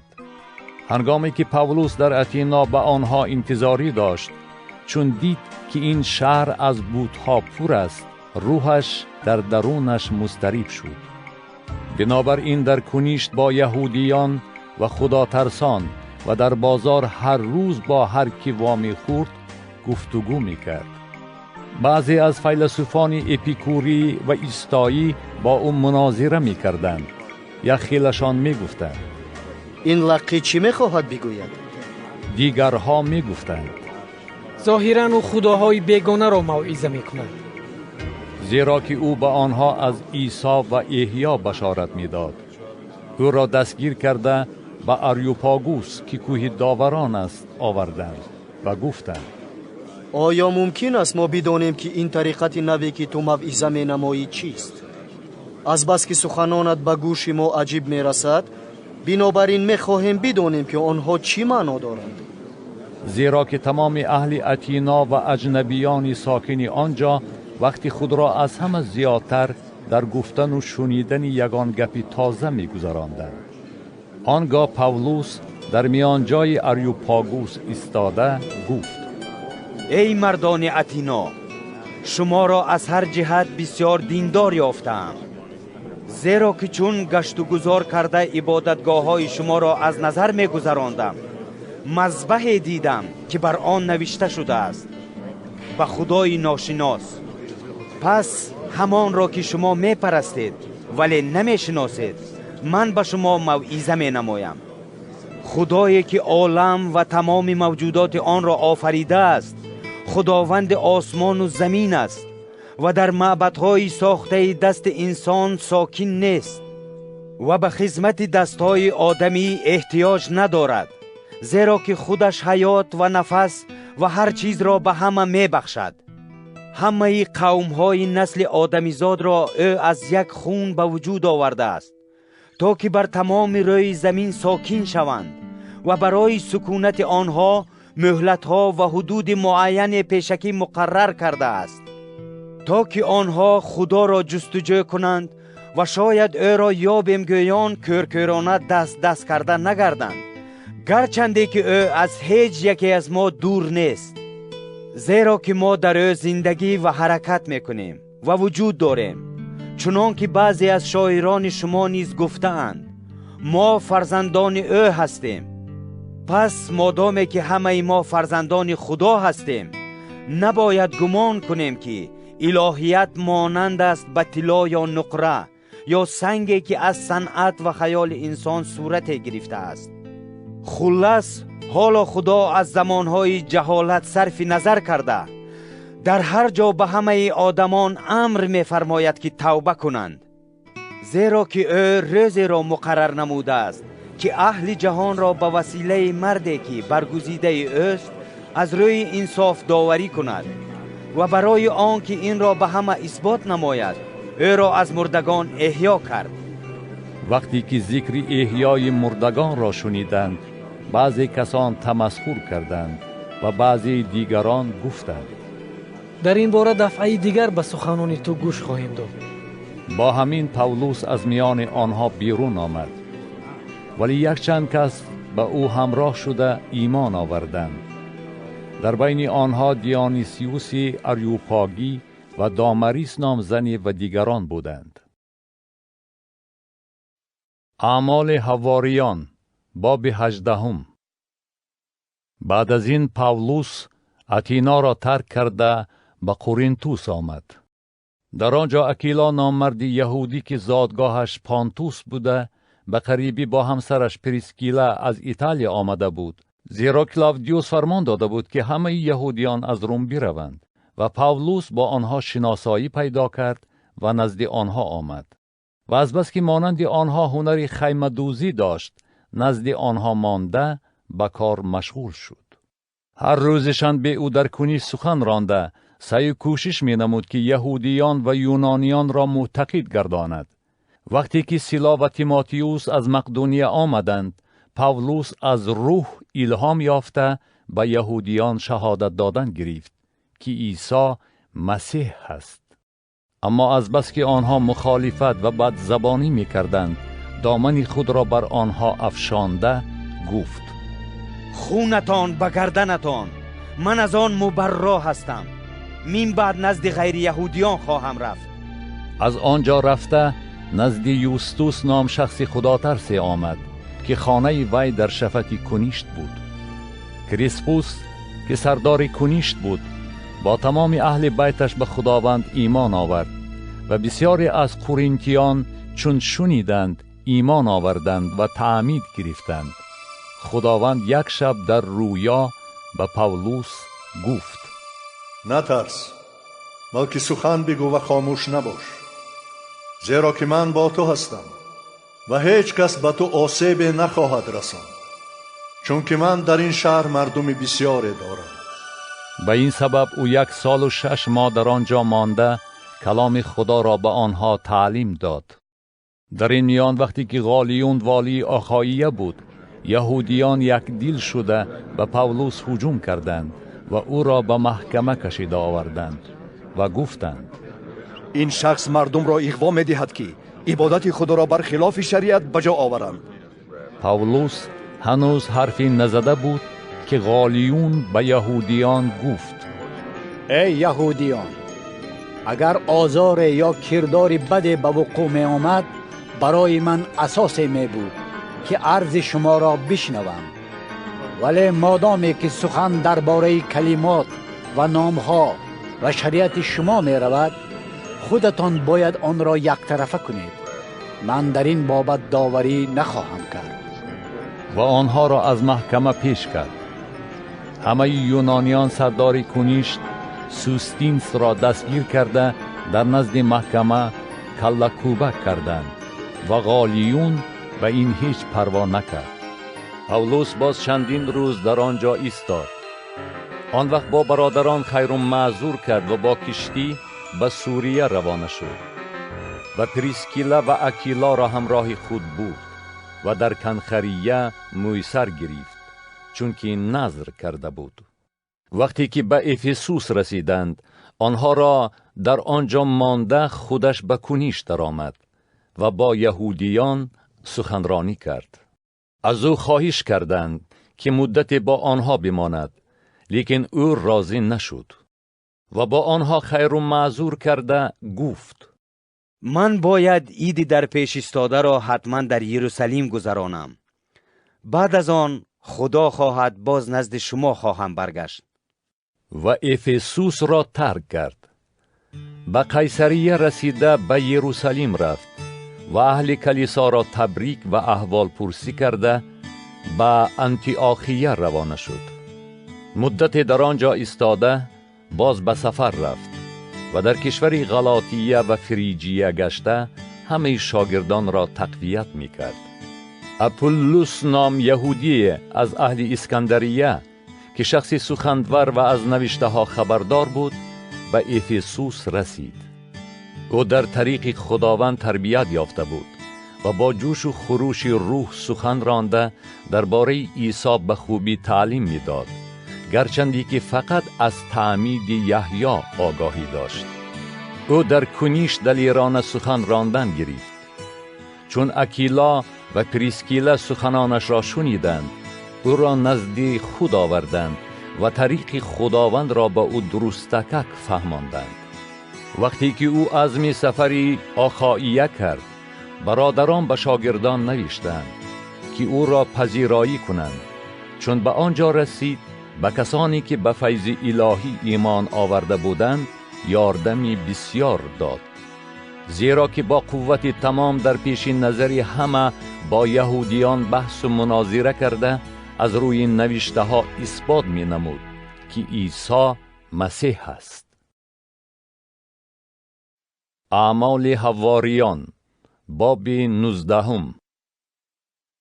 در آن زمانی که اپولوس در قرینتوس بود، پاولوس در کشورهای بالا گردش کرده به افسوس رسید و در آنجا شاگردان را یافته به آنها گفت: آیا وقتی که ایمان آوردید روح القدس را قبول کردید؟ به او گفتند: حتی نشنیده ایم که روح القدس وجود دارد. به آنها گفت: پس چی نوع تعمید گرفتید؟ گفتند: تعمید یحیی.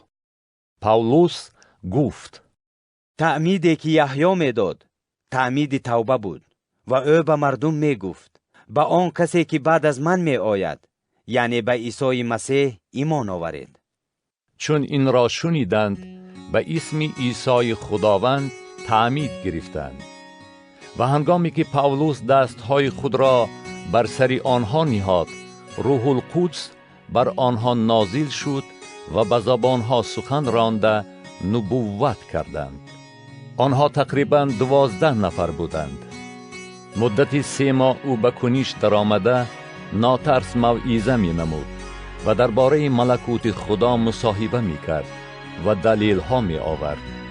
ولی از بس که بعضی کسان سخت دل بودند و ایمان نمی آوردند و در حق این طریقت در پیش مردم بدزبانی می کردند، بنابراین از آنها خود را کنار گرفته شاگردان را جدا کرد و هر روز در مدرسه تیرانوس نام شخصی موعظه می نمود.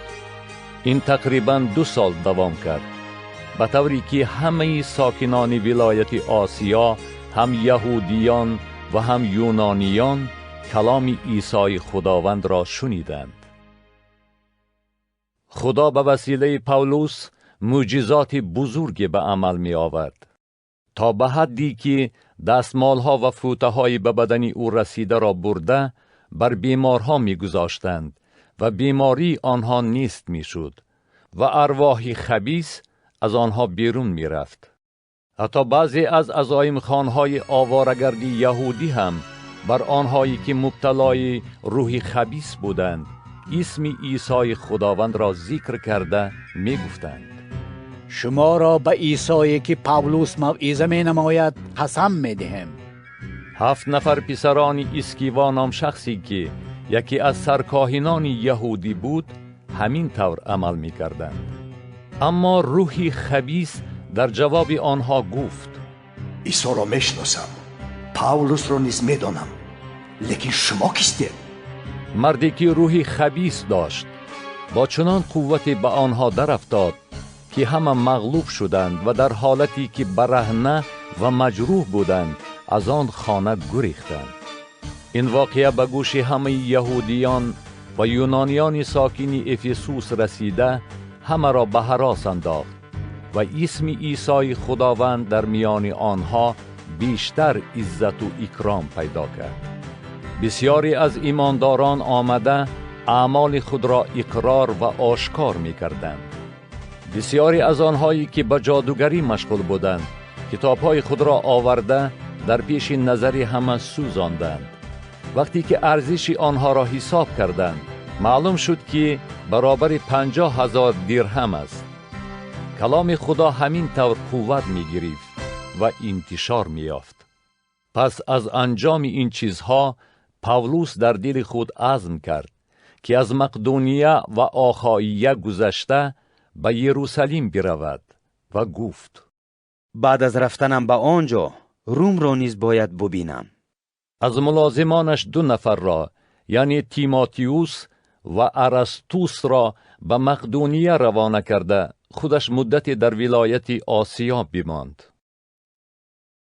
در آن زمان عصیان عظیمی بر ضد طریق خداوند روی داد، زیرا که دیمیتریوس نام نقره‌گری که تصویرهای نقرگین معبد ارتمیس را می ساخت و به این وسیله به صنعتگران فایده کلان می رساند، آنها را همچنین هنرمندان دیگر را جمع آورده گفت: ای مردمان، شما می دانید که نیک و احوالی ما از پشت همین هنر است و شما دیده و شنیده ایستاده اید که نه تنها در افسوس بلکه قریب در تمام ولایت آسیا این پاولوس مردم بسیار را اغوا انداخته گمراه کرده است و میگوید که چیزهای ساخته دست انسان خدا نیستند. پس خوف آن است که نه تنها هنری ما از بین رود بلکه این معبد آلیهه بزرگ ما ارتمیس نیز به اعتبار شود و حشمت وی که تمام ولایت آسیا و اهل عالم پرستیشش میکنند به قرب گردد. وقتی که این سخنان را شنیدند آنها خیلی به خشم آمده فریاد زدند: بزرگ است ارتمیس افسوسیان! تمامی شهر به شور آمده همه یک دلانه سوی تماشاخانه تاختند و غایوس و آریسترخوس را که از اهل مقدونیه و همراهان پاولوس بودند دستگیر کرده با خود کشیده بردند. پاولوس میخواست که به میان مردم درآید، اما شاگردان او را نماندند. همچنین بعضی از سرداران ولایت آسیا که دوستانش بودند نزد او کس فرستاده تأکید کردند که به تماشاخانه نبیاید. در این میان بعضی کسان داد زده چیزی میگفتند، کسان دیگر چیزی دیگری، زیرا که جماعت آشفته حال بودند و اکثری آنها نمیدانستند که برای چی جمع شدند. از میان ازدحام اسکندر را کشاله کردند، چون که یهودیان او را پیش انداخته بودند و اسکندر با دستش اشاره نموده خواست برای محافظت خود و مردم سخنی بگوید. اما چون یهودی بودنش را دانستند همه با یک آواز داد زدند و قریب 2 ساعت ندا می کردند: بزرگ است ارتمیس افسوسیان! ناظر نظام مردم را ساکت کرده گفت: ای مردان افسوس، کی نمیداند که شهر افسوس پرستنده معبد ارتمیس آلیهه بزرگ و هیکلی از آسمان نازل شده وی می باشد؟ مادام که این بحث ناپذیر است شما را لازم است که آرام باشید و رفتاری بی ملاحظه نکنید، زیرا این شخصانی که شما آورده اید نه تاراج کنندگان معبدند و نه در حق آلیه شما سخن کفرآمیز گفتند. اگر دیمیتریوس و همکارانش دعوای بر کسی داشته باشند، اینک در این محکمه ها کشاده، والیان نیز حاضرند، بگذار با آنها شکایت های خود را آورده سپارند. ولی اگر طلب دیگری داشته باشید، آن باید در محکمه شرعی یک طرفه شود، زیرا خوفی آن است که ما برای رفتار امروزه به بلواگری عیبدار شویم و ما هیچ دلیل نداریم که برای چنین جمع آمد آن را سبب نشاندیم. این را گفته ازدحام را پراکنده کرد. اعمال حواریان باب 20. پس از آن که این شور و غوغا خاتمه یافت، پولس شاگردان را دعوت نموده خیر و معذور کرد و به مقدونیه روانه شد. در آن ناحیه گشته بسیار نصیحت داد و به یونان آمد. در آنجا 3 ماه ایستاد. از بس که یهودیان به مقابل او آشوب برداشتند، او عزم سفری سوریه کرد و به فکر آمد که با راه مقدونیه گشته رود. تا به ولایت آسیا همراه او اینها رفتند: سوپاتروس از اهل بیریه، آریسترخوس و سیکوندوس از اهل تسلونیکی، غایوس از دربه، تیماتیوس و از مردم آسیا توخیقوس و ترافیموس. اینها از ما پیشتر رفته در تروآس منتظر ما شدند. لیکن ما پس از ایام عید فطیر از فیلیپی با کشتی رفتیم و بعد از 5 روز به تروآس نزد آنها رسیدیم و در آنجا 7 روز ایستادیم. روز یکشنبه وقتی که شاگردان برای نان شکستن جمع شدند، پولس که فردایش از آنجا رفتنی بود با آنها مصاحبه نمود و سخنش تا نصف شب دوام کرد. در بالاخانه‌ای که ما جمع شده بودیم چراغ‌های بسیاری می‌سوخت. آفتیخوس نام جوانی که بر آستانه تیریزه نشسته بود به پینگ رفت و هنگامی که مصاحبه پولس طول می‌کشید خواب سختش برده به ناگاه از آشیانه 3 به زیر افتاد و چون او را برداشتند مرده بود. پولس پایان فرآمده خود را بالای او پرتافت و او را در آغوش گرفته گفت: خواطر نکشید، زیرا که جان او در اوست. بعد بالا برآمد و نان را شکسته خورد و تا صبح گفتگوی بسیاری کرده به راه خود روانه شد. در این میان آن جوان را زنده آوردند و خاطرشان خیلی آسوده شد. ما زود به کشتی سوار شده به اسوس رفتیم تا که از آنجا پولس را همراه خود بگیریم، زیرا که همین طور امر فرموده بود و او نیت داشت به آنجا پیاده رود. وقتی که در اسوس با ما واخورد، او را همراه خود گرفته به میتیلینی آمدیم. از آنجا با کشتی روانه شده روز دیگر در روبروی خیوس باز ایستادیم.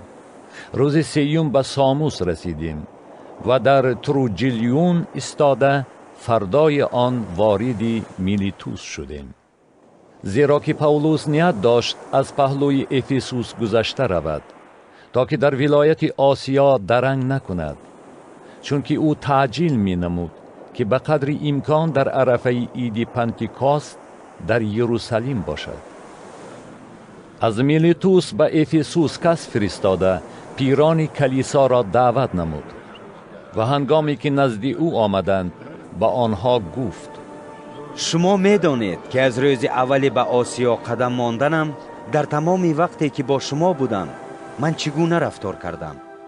در حالتی که با کمال فروتنی، با اشکای بسیار و با مشقت‌هایی که به طفیل دسیسه‌های یهودیان به سرم می آمد به خداوند خدمت کردم و چگونه من هر چیزی را که فایده‌ناک بود از شما دریغ نداشتم، بلکه در پیش تمام مردم و خانه به خانه گشته به شما موعظه نمودم و تعلیم دادم و به یهودیان و یونانیان خاطر نشان می کردم که نزد خدا توبه کنند و به خداوند ما عیسی مسیح ایمان آورند.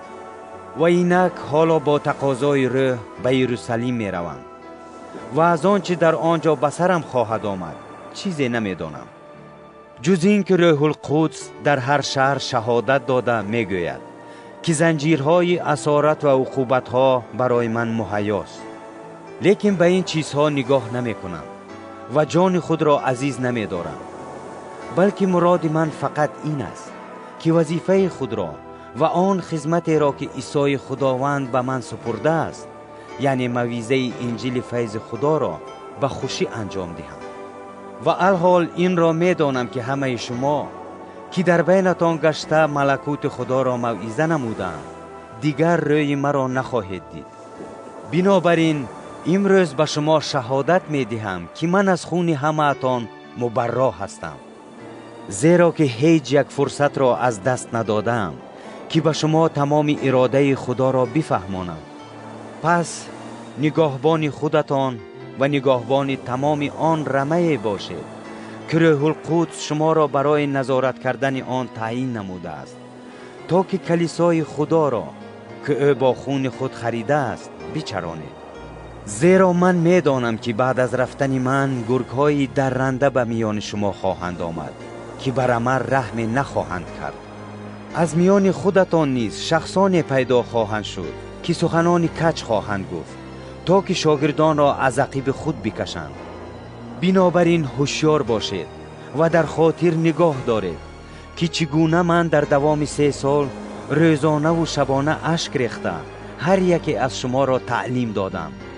اکنون ای برادران، شما را به خدا و به کلام فیض او می سپارم که قادر است شما را آباد گرداند و در میان همه مقدسان به شما میراثی ببخشد.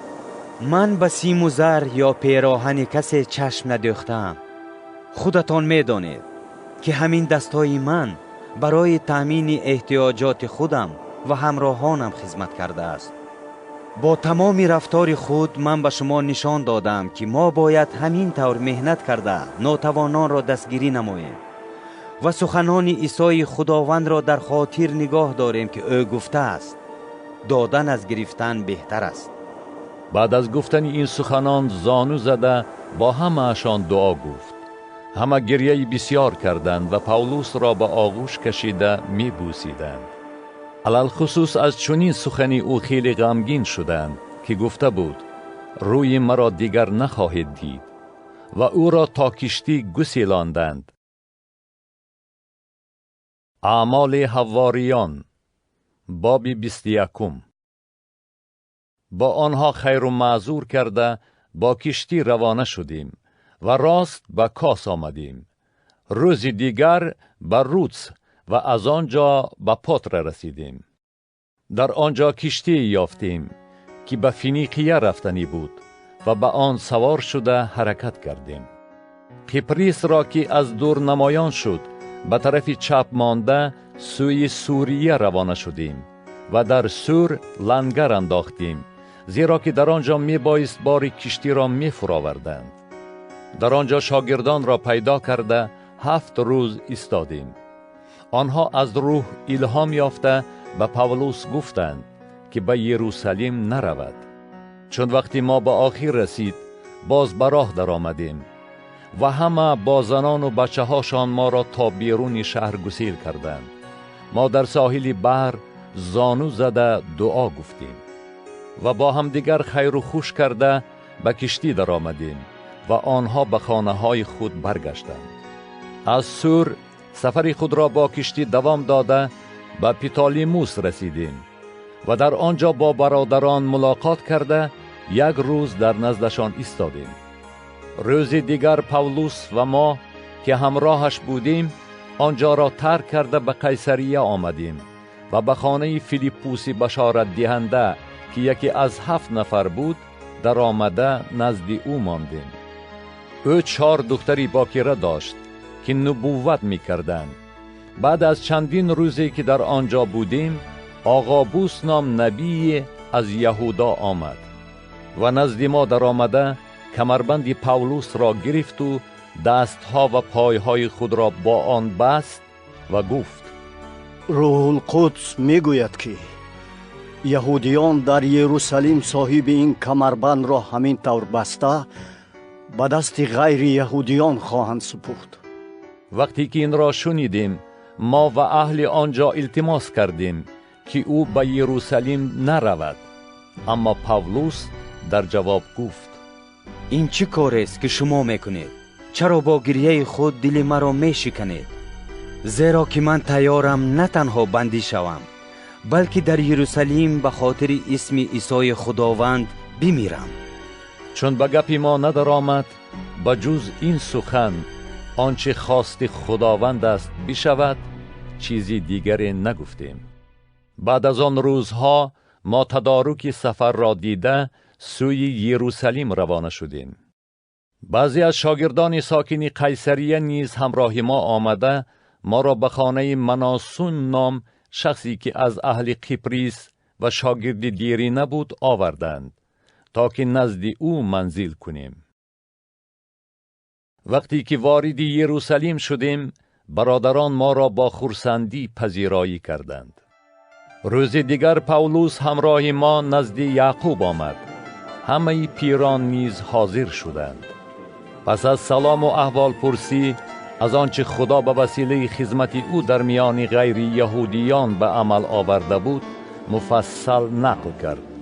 چون شنیدند، خدا را حمد و ثنا خواندند و به او گفتند: ای برادر، چنان که میبینی چندین هزار یهودیان ایمان آوردند و همه‌شان غیوران شریعت میباشند.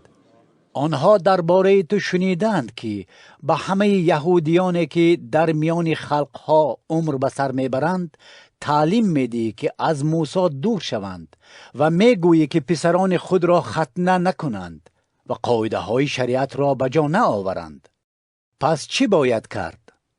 البته مردم جمع خواهند شد، زیرا که از آمدنت خبر خواهند یافت. بنابراین آنچه به تو میگوییم به جا آور. نزد ما 4 آدم هستند که نذر کردند.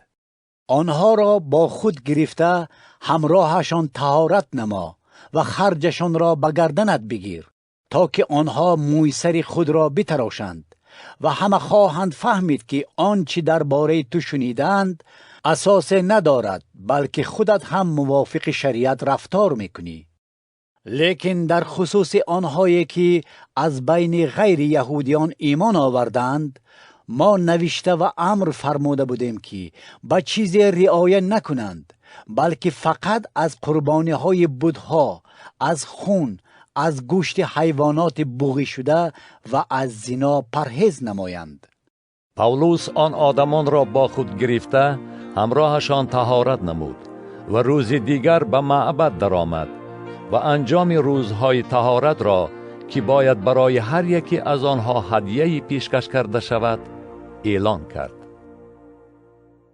وقتی که 7 روز به آخر می رسید، یهودیان اهل ولایت آسیا او را در معبد دیده تمام مردم را به شور آوردند و به او دست تعدی دراز کردند و فریاد زده گفتند: ای مردان اسرائیل، مدد کنید! این همان کسی است که همه را در هر جا بر ضد قوم و شریعت و بر ضد این مکان تعلیم می‌دهد. در عین حال یونانی ها را نیز به معبد درآورده این مکان مقدس را پلید کرده است. زیرا که پیش از این آنها تروفیموس افسوسی را با او در شهر دیده بودند و گمان کردند که پاولوس وی را به معبد آورده است. تمام شهر به جنبش آمد. مردم بسیار جمع شدند و پاولوس را دستگیر کرده از معبد بیرون برآوردند و در حال درها را بستند. وقتی که آنها قصد جان او می‌کردند، به میری 1000 سپاه خبر رسید که تمام یروشلیم به آشوب آمده است. وی در حال سربازان و میریستها را با خود گرفته سوی آنها شتافت و هنگامی که آنها میری 1000 و سربازان را دیدند، از زدن پاولوس دست کشیدند. میری 1000 نزدیک آمده او را دستگیر کرد و امر فرمود که او را با 2 زنجیر ببندند و پرسید که این کیست و چه گناهی کرده است. از بین ازدحام داد زده بعضی ها یک چیز و بعضی ها چیزی دیگر می گفتند و از بس که وی از باعث شور و غوغا حقیقت حال را فهمیدن نتوانست، فرمان داد که او را به قلعه برند. وقتی که او به زینه پایه رسید، سربازان را لازم آمد که به سبب خشم مردم او را برداشته برند، زیرا که مردم بسیاری از قفا آمده فریاد می زدند او را بکشید. پیش از آن که وارد قلعه شوند، پاولوس به میر هزار گفت آیا جایز است به تو چیزی بگویم؟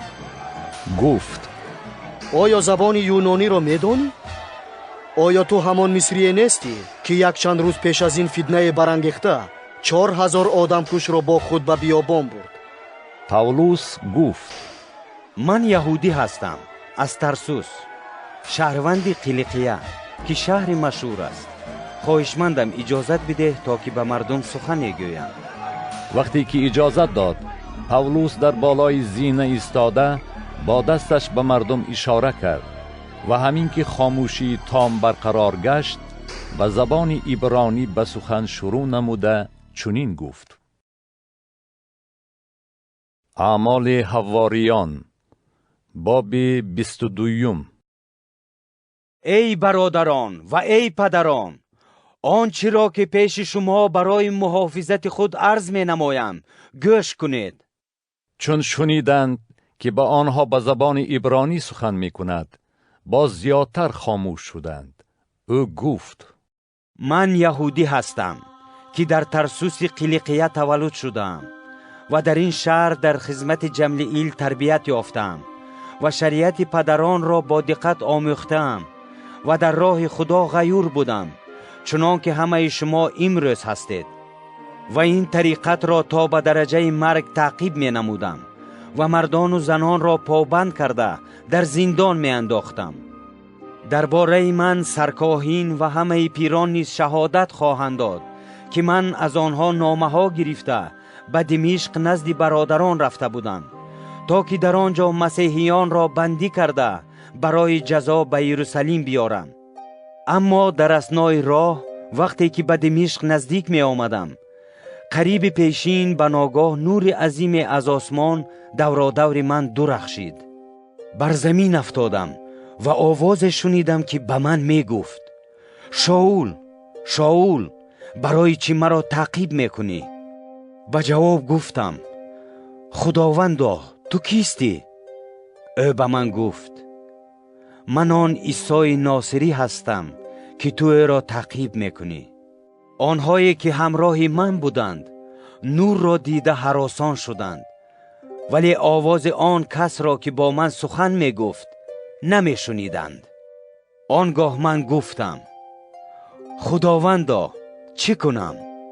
خداوند به من گفت: برخیز و به دمشق برو و در آنجا هر کاری که باید بکنی به تو گفته خواهد شد.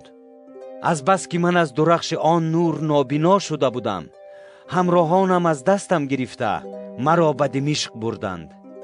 حنانیا نام مرد پارسای مطیع شریعت که در میان همه یهودیان ساکن دمشق نیکنام بود، نزد من آمده ایستاد و به من گفت: ای برادر شاول، بینا شو. در حال چشمانم گشاده شد و من او را دیدم.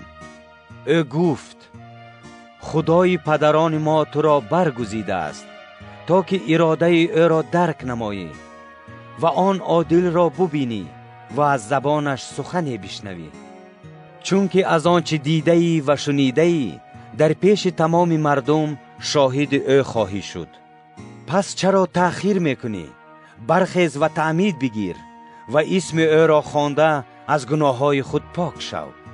وقتی که به یروشلیم برگشته در معبد دعا می گفتم، در حالت بیخودی افتادم و او را دیدم که می گفت: شتاب نما و از یروشلیم زودتر روانه شو، چون که شهادت تو را در حق من قبول نخواهند کرد. گفتم: خداوندا، آنها می دانند که من مؤمنان تو را در زندان می انداختم و در کنشت ها شلاق می زدم. و هنگامی که خون شاهد تو استفانوس را می ریختند، من در آنجا ایستاده قتل او را تحسین می نمودم و لباسهای قاتلان او را پاسبانی می کردم. اما او به من گفت: روانه شو، زیرا که من تو را به جایهای دور سوی غیر یهودیان خواهم فرستاد. تا همین سخنش به او گوش دادند. ثانی فریاد زده گفتند: چون این شخص را از روی زمین محو کنید، زیرا که نباید او زنده بماند. در همان وقتی که آنها داد می زدند، جامه های خود را می پرتافتند و چنگ و غبار به هوا می برداشتند، میری هزار امر فرمود که او را به قلعه در آورده تازیانه زنند تا فهمند که از چی سبب بر او اینقدر فریاد می زنند. وقتی که او را با تسمه ها می بستند و میری صدی که نزدش ایستاده بود گفت: آیا بر شما جایز است که شهروند روم را به آن که محکوم شده باشد تازیانه زنید؟ چون میری صد این را شنید، نزد میری هزار رفته خبر داد و گفت: آیا میدانی چی میکنی؟ این شخص تبع روم است. میری هزار نزد او آمده پرسید: با من بگوی که آیا تو تبع روم هستی؟ گفت: آره. میری هزار گفت: من این تبعیت را به بدل مبلغ کلان به دست آوردم. پاولوس گفت: اما من با آن به دنیا آمدم. در حال آنهایی که او را شکنجه کردنی بودند از او دست کشیدند.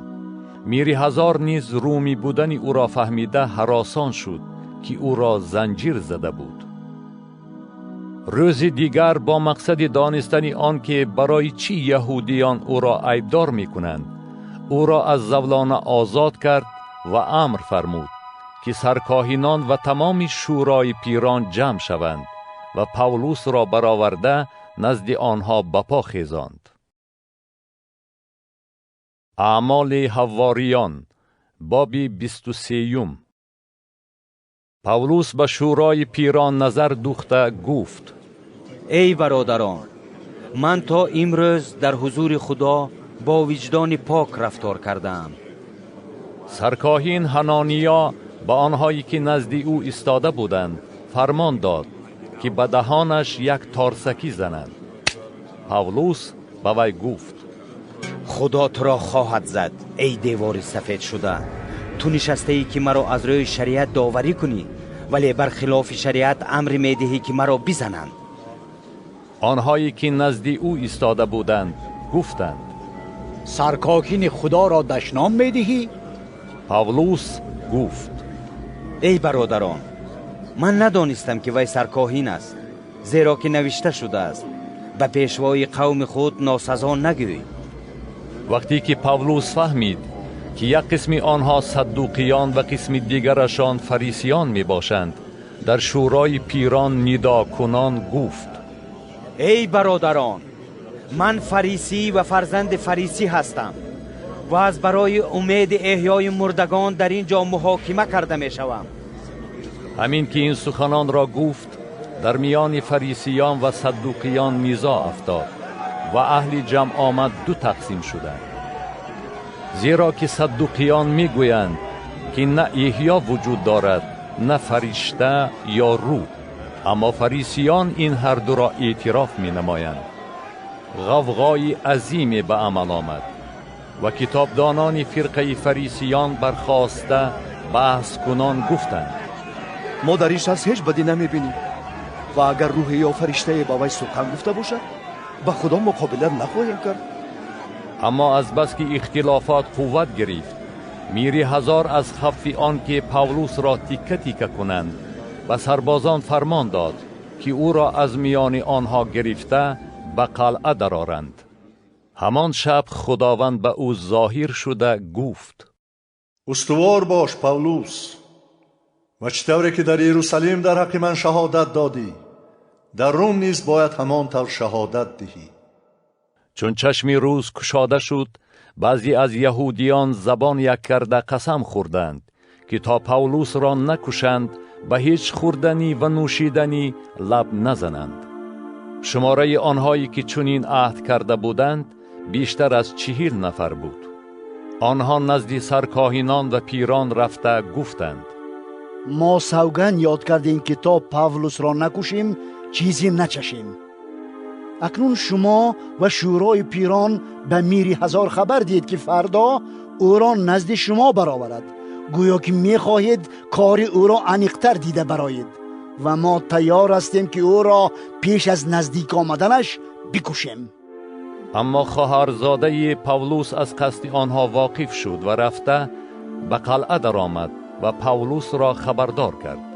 پاولوس یکی از میرثتها را دعوت نموده گفت: این جوان را نزد میر هزار ببر، زیرا چیزی دارد که به او بگوید. وی را گرفته نزد میر هزار برد و گفت: پاولوسی بندی مرا دعوت نموده خواهش کرد که این جوان را نزد تو بیارم، زیرا چیزی دارد که به تو بگوید. میر هزار دست وی را گرفته به خلوتگاهی برد و پرسید: چی چیز است که میخواهی به من بگویی؟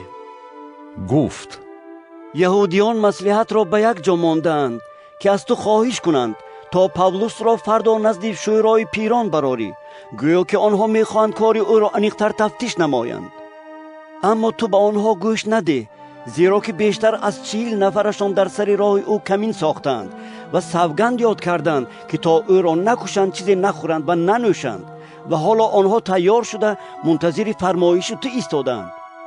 میر هزار جوان را جواب داده گفت: به هیچ کس نگو که مرا از این روز خبردار کرده ای. ثانی 2 میرثت را دعوت نموده گفت: 200 سرباز و 70 سواره و 200 نیزه انداز را آماده کنید تا که امشب ساعت 3 به قیصریه بروند. این چونین مرکب ها حاضر سازید تا که پاولوس را سوار کرده به سلامتی نزد فیلیکس حاکم روانه نمایید. اون نامه به این مضمون نوشت: کلاودیوس لیسیوس به محترم فیلیکس حاکم سلام میرساند. این آدم را یهودیان دستگیر کرده بودند و قصد کشتن او را داشتند. چون فهمیدم که فقرای روم است، با سربازان رفته از دستشان رهانیدم. از بس که خواستم بدانم که بر او چی دعوا دارند، او را به شورای پیران آنها آوردم و دانستم که او را در عقیده های بحثناک عاید به شریعتشان عیبدار میکنند، ولی او هیچ کاری نکرده است که سزاوار مرگ یا حبس باشد.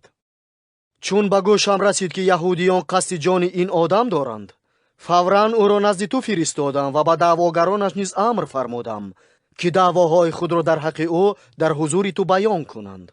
و سلام.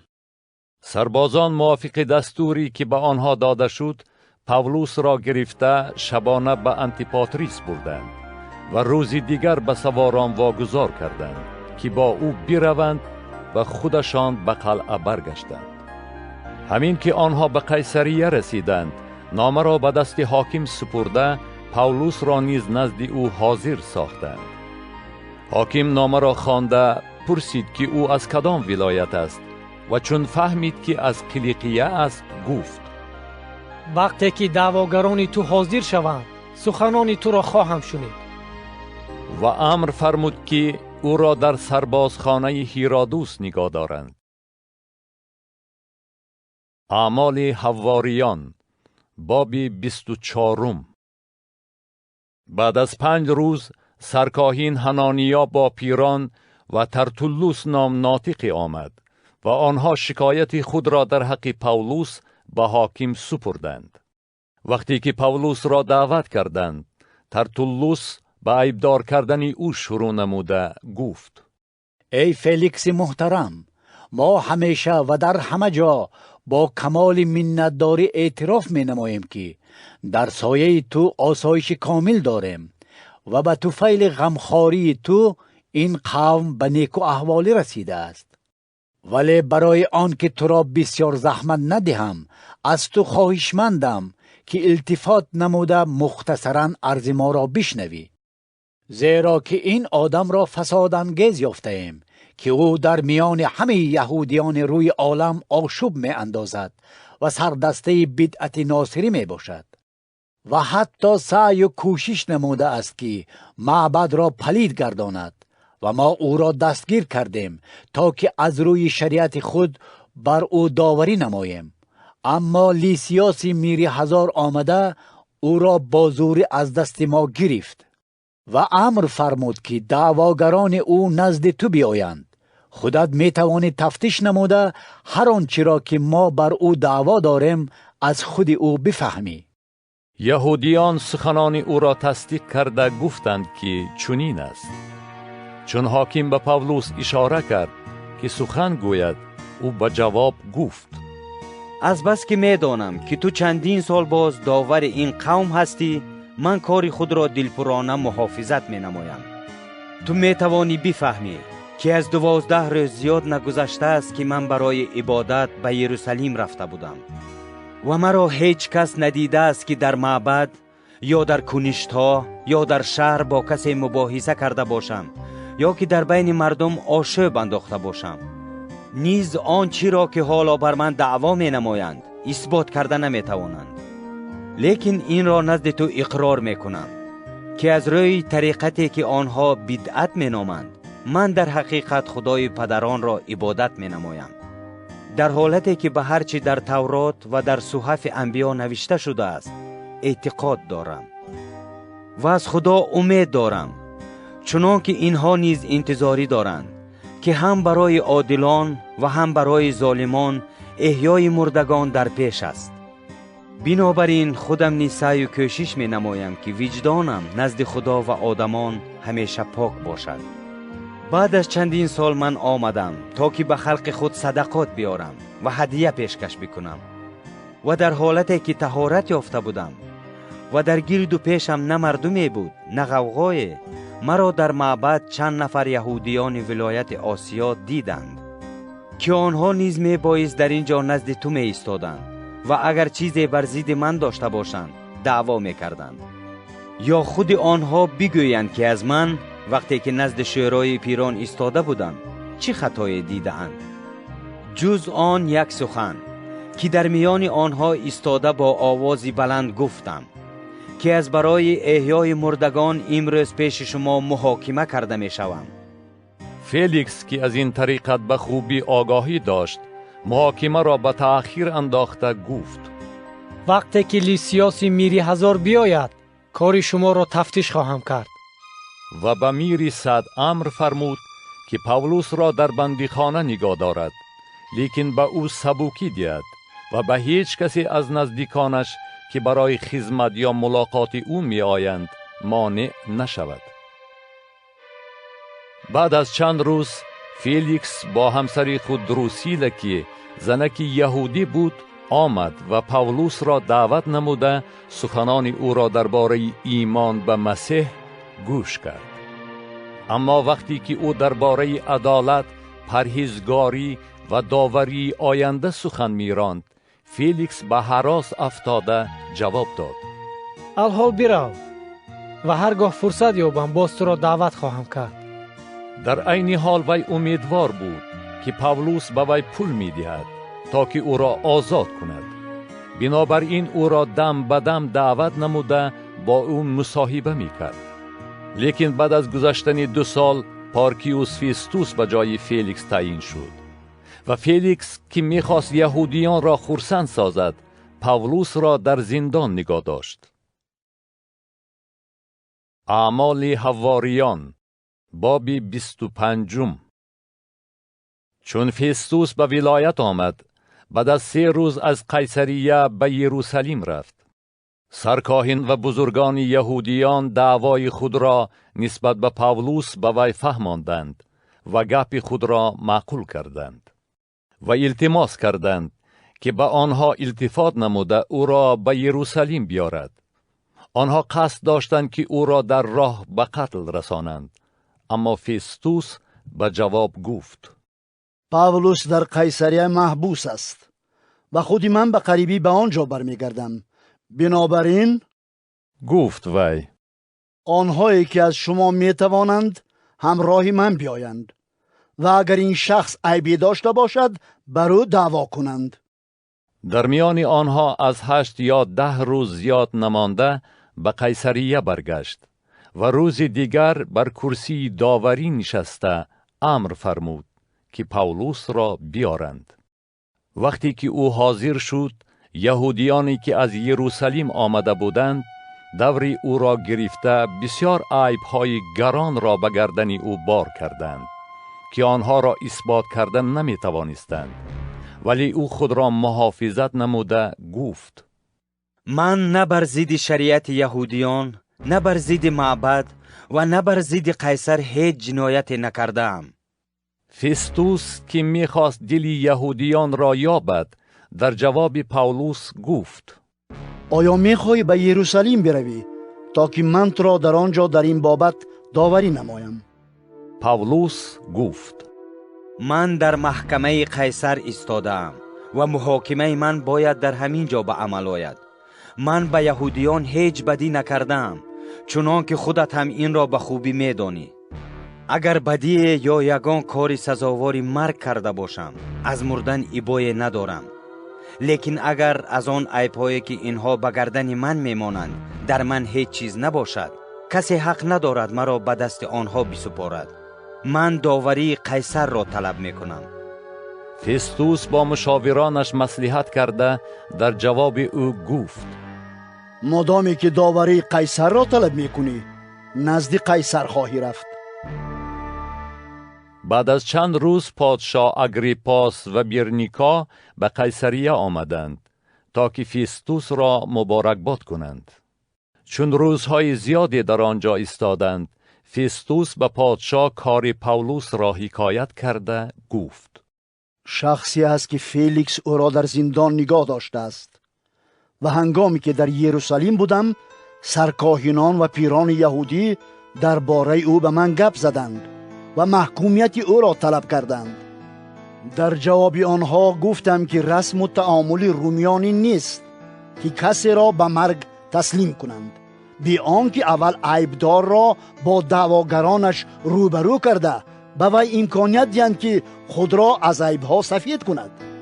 بنابراین وقتی که آنها به اینجا آمدند، من بی تأخیر فردای آن بر کرسی داوری نشستم و امر فرمودم که آن شخص را بیاورند. اما دعواگران برخواسته از آن چه من گمان داشتم، هیچ یک عیبی را به گردن او ماندن نتوانستند، بلکه با او فقط درباره پرستش خدای خود و درباره عیسی نام شخصی که مرده است ولی پاولوس می گفت که او زنده است اختلاف عقیده داشتند. چون در حال این مسئله دشواری کشیدم، من گفتم آیا او می خواهد به یروشلیم برود تا که محاکمه او در آنجا به عمل آید؟ اما پاولوس طلب کرد که او را برای داوری اوگوستوس محفوظ دارم. بنابراین من امر فرمودم که تا وقتی که او را نزد قیصر بفرستم، او در حبس نگاه داشته شود. اگریپاس به فستوس گفت: من هم میخواستم سخنان این شخص را بشنوم. در جواب گفت: فردا خواهی شنید. روز دیگر وقتی که اگریپاس و برنیکا با حشمت بزرگی آمده با میر هزاران و بزرگان شهر به محکمه داخل شدند، با فرمان فستوس پاولوس را آوردند.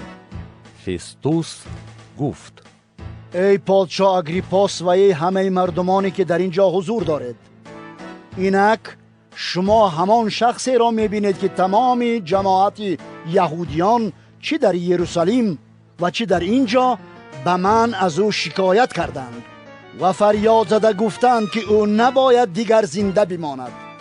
لیکن من چون دیدم که او هیچ کار سزاوار مرگ نکرده است و خودش نیز داوری اوگوستوس را طلب نمود، به این سبب قرار دادم که او را به آنجا بفرستم. از بس که هیچ چیز درستی ندارم که در حق او به آل حضرت بنویسم، بنابراین او را نزد شما و علل خصوص نزد تو پادشاه اگریپاس آوردم تا که در نتیجه تحقیق چیزی برای نوشتنم پیدا کنم. زیرا به نظرم خلاف عقل می نماید که بندی را فرستانم و عیب‌های به گردنش مانده شده را نشان ندهم. اعمال حواریان باب 26. اگریپاس به پاولوس گفت: به تو اجازت داده می شود که برای حمایت خود سخن گویی. آنگاه پاولوس دست خود را دراز کرده برای محافظت خود گفت: ای پادشاه اگریپاس، برای خود کمال خوشبختی می دانم که امروز امکانیت دارم در حضور تو خود را از همه عیب‌هایی که یهودیان به گردن من بستند محافظت نمایم. خصوصاً که تو از همه رسم و تعامل‌ها و اختلافات بین یهودیان به خوبی واقف هستی. بنابراین از تو خواهشمندم که همت نموده سخنان مرا بشنوی. زندگی مرا که از اول جوانیم آن را در میان قوم خود و در یروشلیم گذراندم همه یهودیان می دانند. آنها از روزهای اول مرا می شناسند و اگر بخواهند می توانند گواهی دهند که من موافق پارساترین طریقت مذهب ما فریسی شده رفتار می کردم. و حالا برای امید بستنم به آن وعده که خدا به پدران ما داده است من محاکمه کرده می شوم. در صورتی که 12 سبت ماه شب و روز با جد و جهد عبادت می کنند با امید آن که اجرای همان وعده را ببینند، از برای همین امید ای پادشاه اگریپاس یهودیان مرا عیبدار می کنند. چرا به نظر شما از عقل بیرون می نماید که خدا مردگان را احیا می کند؟ آره، من هم پیشتر برای خود واجب می دانستم که بر ضد اسم عیسی ناصری هر چیز زیادتر عمل کنم. چی طوری که در یروشلیم می کردم.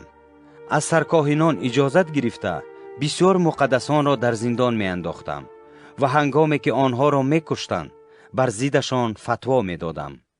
در همه کنشت‌ها هر دم آنها را عذاب می دادم و مجبور می کردم که کفر بگویند و از بس که خشم و غضبم نسبت به آنها پرزور بود حتی در شهرهای بیگانه آنها را تعقیب می نمودم.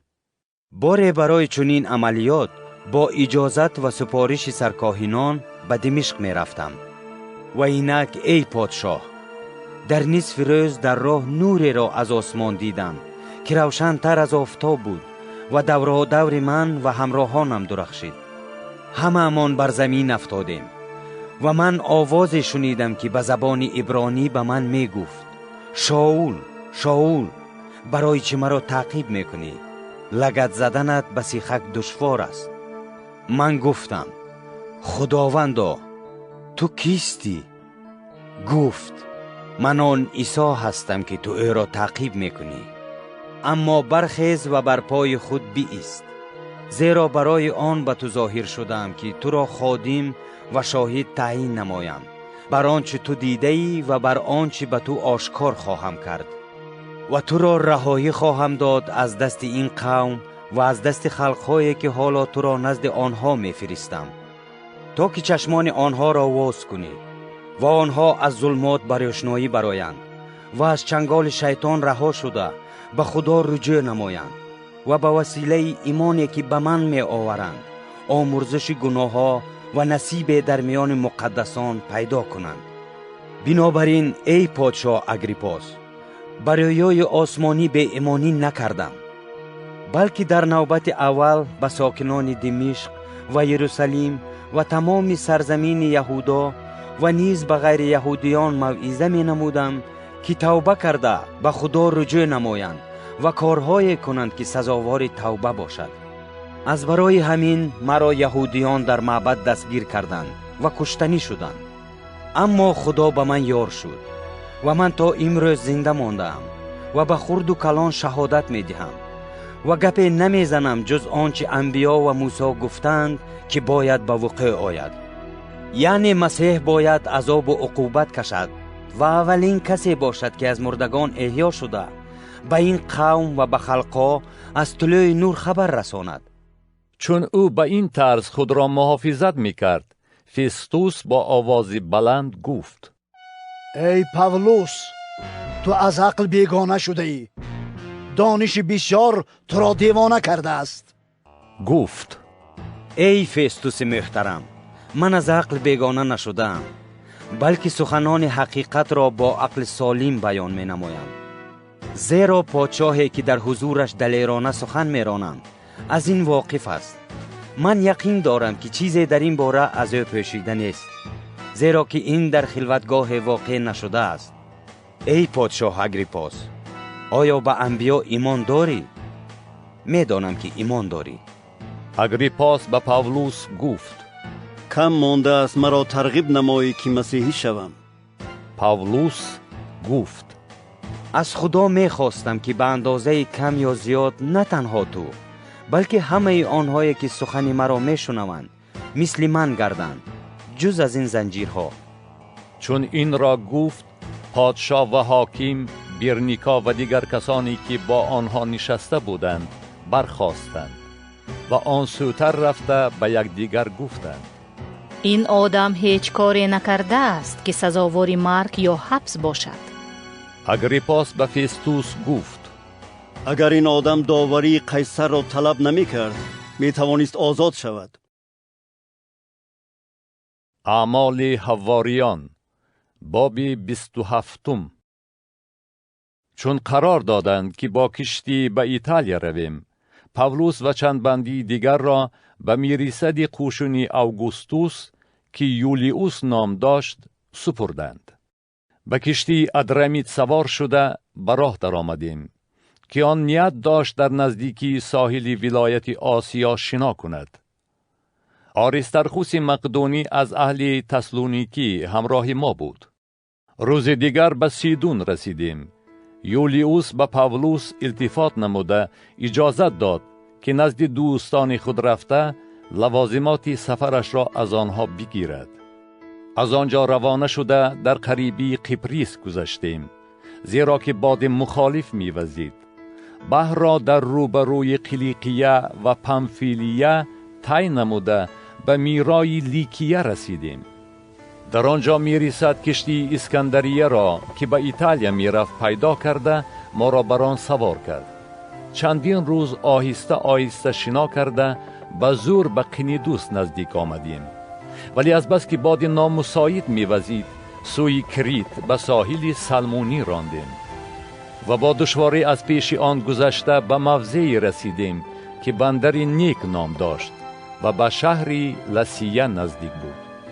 بعد از گذشتن مدت زیاد که سفری بحر اکنون خطرناک شده بود، زیرا که ایام روزداری هم گذشته بود، پاولوس آنها را تأکید نموده گفت: ای مردان، میبینم که این سفر ما نه تنها برای بار و کشتی بلکه برای جان ما نیز خیلی دشوار و ضررناک خواهد شد. اما میرسد از سخنان پاولوس دیده بیشتر به گپ سوکاندار و صاحب کشتی باوری داشت. از بس که آن بندر برای زمستان گذرانی موافق نبود، بسیار کسان مصلحت دادند که از آنجا بروند تا که شاید به فینیقا رسیده ایام زمستان را در این بندری کریت که رو به سمت جنوبی غربی و شمالی غربی واقع است گذرانند. چون باد جنوبی وزید و گمان آن که مرادشان حاصل شد، لنگر برداشته در قریبی ساحل کریت روانه شدند. ولی دیری نگذشته باد سختی مخالفی برخاست که اوریکلیدون نام دارد و چنان با شدت به کشتی آمده زد که آن به مقابل باد ایستادن نتوانست و ما اداره کشتی را از دست داده بی اختیار به جریان آب رانده شدیم و به جزیره‌ای که کلاودو نام دارد با شدت برخورده قایق کشتی را به زور نگاه داشته توانستیم. آن را کشیده برآورده کمر کشتی را با تن و پا محکم بستند و از ترس آن که در جای پستاب فرو مانند بادبان را فرا آوردند و ما همچنان به جریان آب رانده می شدیم. روز دیگر به سبب پرزور شدن طوفان بار کشتی را به آب پرتافتن گرفتند. در روز سیوم ما با دستهای خود اسباب و انجام کشتی را برآورده پرتافتیم. چندین روز نه آفتاب عیان می شد نه ستارگان. طوفان شدید یک ذیل دوام می کرد و دیگر هیچ امیدی برای خلاصی ما نبود. از بس که مدتی دور و دراز چیزی نخورده بودند، پاولوس در میان آنها ایستاده گفت: ای مردان، کاش که به سخن من در آمده از کریت نمی برآمدید که در آن صورت از همه این مشکلات و زیان امان می یافتید. اکنون نیز شما را نصیحت داده می گویم که قوی دل باشید چون که هیچ آسیب به جان هیچ یکی از شما نخواهد رسید، فقط کشتی تلف خواهد شد. زیرا که امشب فرشته خدایی که من از آن او هستم و او را عبادت میکنم به من ظاهر شد و گفت: ای پاولوس، نترس، تو باید در حضور قیصر حاضر شوی و اینک خدا جان همه همسفرانت را به تو بخشیده است. بنابراین ای مردان، قوی دل باشید، زیرا که من به خدا ایمان دارم و همان طوری که به من گفته است واقع خواهد شد، لیکن بر یکی از جزیره ها خواهیم افتاد. چون شبی 14 فرا رسید و ما هنوز در بحر ادریا به هر سو رانده می شدیم، در قریبی نصف شب ملاحان پی بردند که خشکی نزدیک است و چقوری آب را چین کردند. 20 قامت برآمد.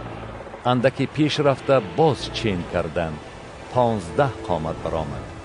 از بیم آنکه به سنگلاخی برخورند، از دم کشتی 4 لنگر انداختند و دمیدن سوپ را منتظر شدند. ملاحان می‌خواستند کشتی را ترک کنند و با این مقصد قایق را به آب می‌فراوردند و بهانه آنکه گویا می‌خواهند لنگرها را از بینی کشتی بیاندازند. اما پاولوس به میریست و سربازان گفت: اگر اینها در کشتی نمانند شما نجات نخواهید یافت. آنگاه سربازان تناب‌های قایق را بریدند و آن افتاد. پیش از سوختن پاولوس از همه خواهش کرد که چیزی بخورند.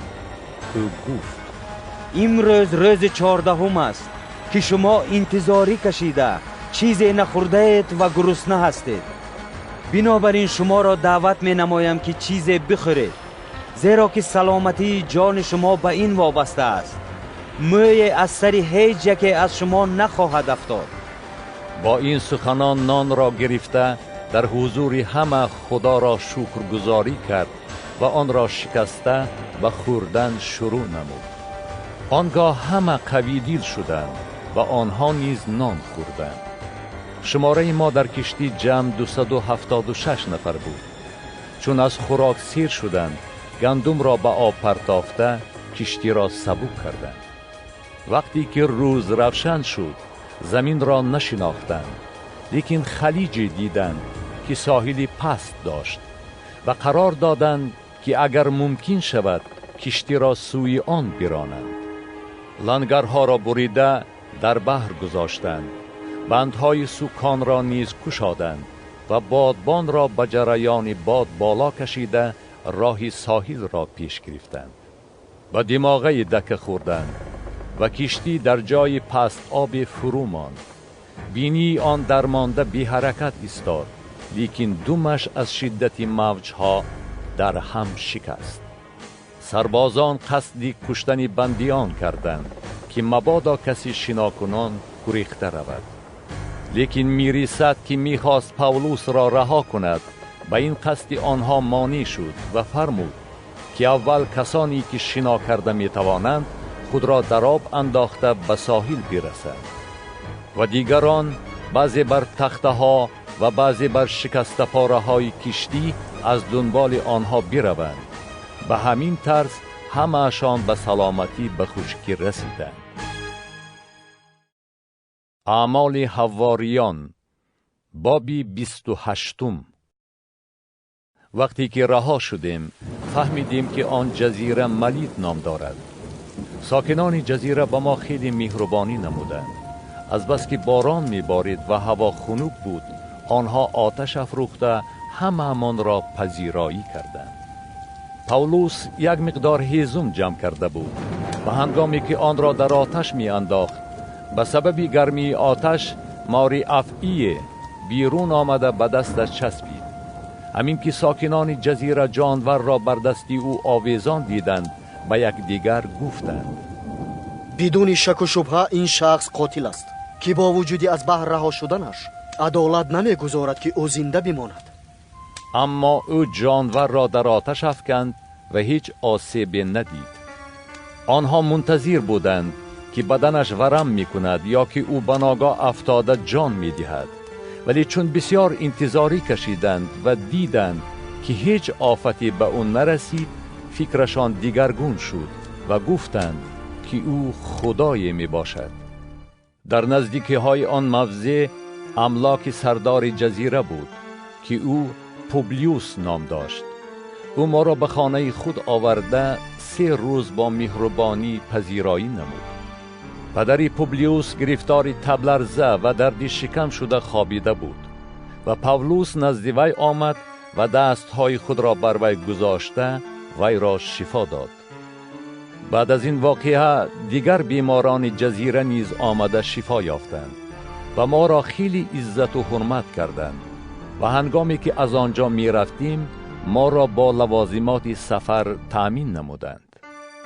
پس از 3 ماه به کشتی اسکندریه که علامت جوزا داشت و زمستان را در جزیره گذرانیده بود سوار شدیم و به سرکوزا رسیده در آنجا 3 روز ماندیم.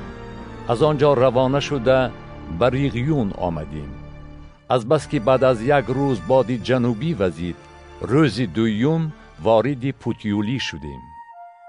در آنجا برادران را یافته موافق خواهششان 7 روز نزد آنها ماندیم و ثانی راه روم را پیش گرفتیم. برادران آنجا چون از آمدن ما خبردار شدند تا بازارگاه آپیوس و مهمانسرایی که 3 میخانه نام داشت به استقبال ما آمدند و پاولوس آنها را دیده به خدا شکرگزاری کرد و قوی دل گشت. وقتی که به روم رسیدیم میرسد بندیان را به سپهسالار سپرد، اما به پاولوس اجازت شد که با 1 سرباز که او را پاسبانی میکرد در خانه جداگانه اقامت کند. بعد از 3 روز پاولوس بزرگان یهودیان را دعوت نمود و هنگامی که آنها جمع آمدند با آنها گفت: ای برادران، گرچنده که من هیچ عمل بر ضد قوم و رسم و تعامل پدران نکردم، مرا در یروشلیم بندی کرده به دست رومیان سپردند. آنها بعد از تفتیش میخواستند مرا آزاد کنند، چون که من هیچ گناه نکردم که سزاوار مرگ باشم. اما از بس که یهودیان مخالفت کردند، من مجبور شدم داوری قیصر را طلب نمایم، ولی نه از برای آنکه از قوم خود شکایت کنم. به این سبب من شما را دعوت نمودم تا که با شما واخورده گفتگو کنم، زیرا که از برای امید اسرائیل با این زنجیر بسته شدم. با او گفتند: ما هیچ نامه در حق تو از یهودان نگرفته ایم و از برادرانی که به اینجا آمده بودند هیچ کس از تو چیزی خبر نداده است و یا سخنی بدی نگفته است. لیکن خواهشمندیم که فکر و عقیده تو را از خودت بشنویم، زیرا با ما معلوم است که درباره این فرقه در همه جا جدال میکنند. روزی را برای او مقرر کردند و مردم بسیار نزد او به منزلش آمدند و او از صبح تا شام به آنها از ملکوت خدا شهادت و شرح میداد و از تورات موسی و صحف انبیا دلیل ها درباره عیسی می آورد. بعضی از آنها به سخنانش ایمان آوردند ولی دیگران ایمان نآوردند. از بس که با یکدیگر مخالفت داشتند، پاولوس پیش از رفتن آنها چنین سخنی گفت: روح القدس به وسیله اشعیا نبی به پدران ما چه خوب گفته است: نزد این قوم برو و بگو، با گوش‌های شنوا خواهید شنید ولی نخواهید فهمید، و با چشمای بینا خواهید نگریست ولی نخواهید دید. زیرا که دل این قوم سخت و گوش‌هاشان وزنین و چشمهاشان بسته شده است. مبادا با چشمها ببینند و با گوشها بشنوند و با دل بفهمند و رجوع کنند تا که آنها را شفا بخشم. پس بدانید که نجات خدا به غیر یهودیان فرستاده شده است و آنها خواهند شنید. چون این را گفت، یهودیان رفتند در حالتی که با یکدیگر بسیار مباحثه می کردند. پاولوس 2 سال تمام در خانه اجارگی خود استقامت کرد و هر کی را که نزد او می آمد پذیرایی می نمود و ملکوت خدا را موعظه می کرد و با تمام دلیری طریقت عیسی مسیح خداوند را بی ملال تعلیم می داد.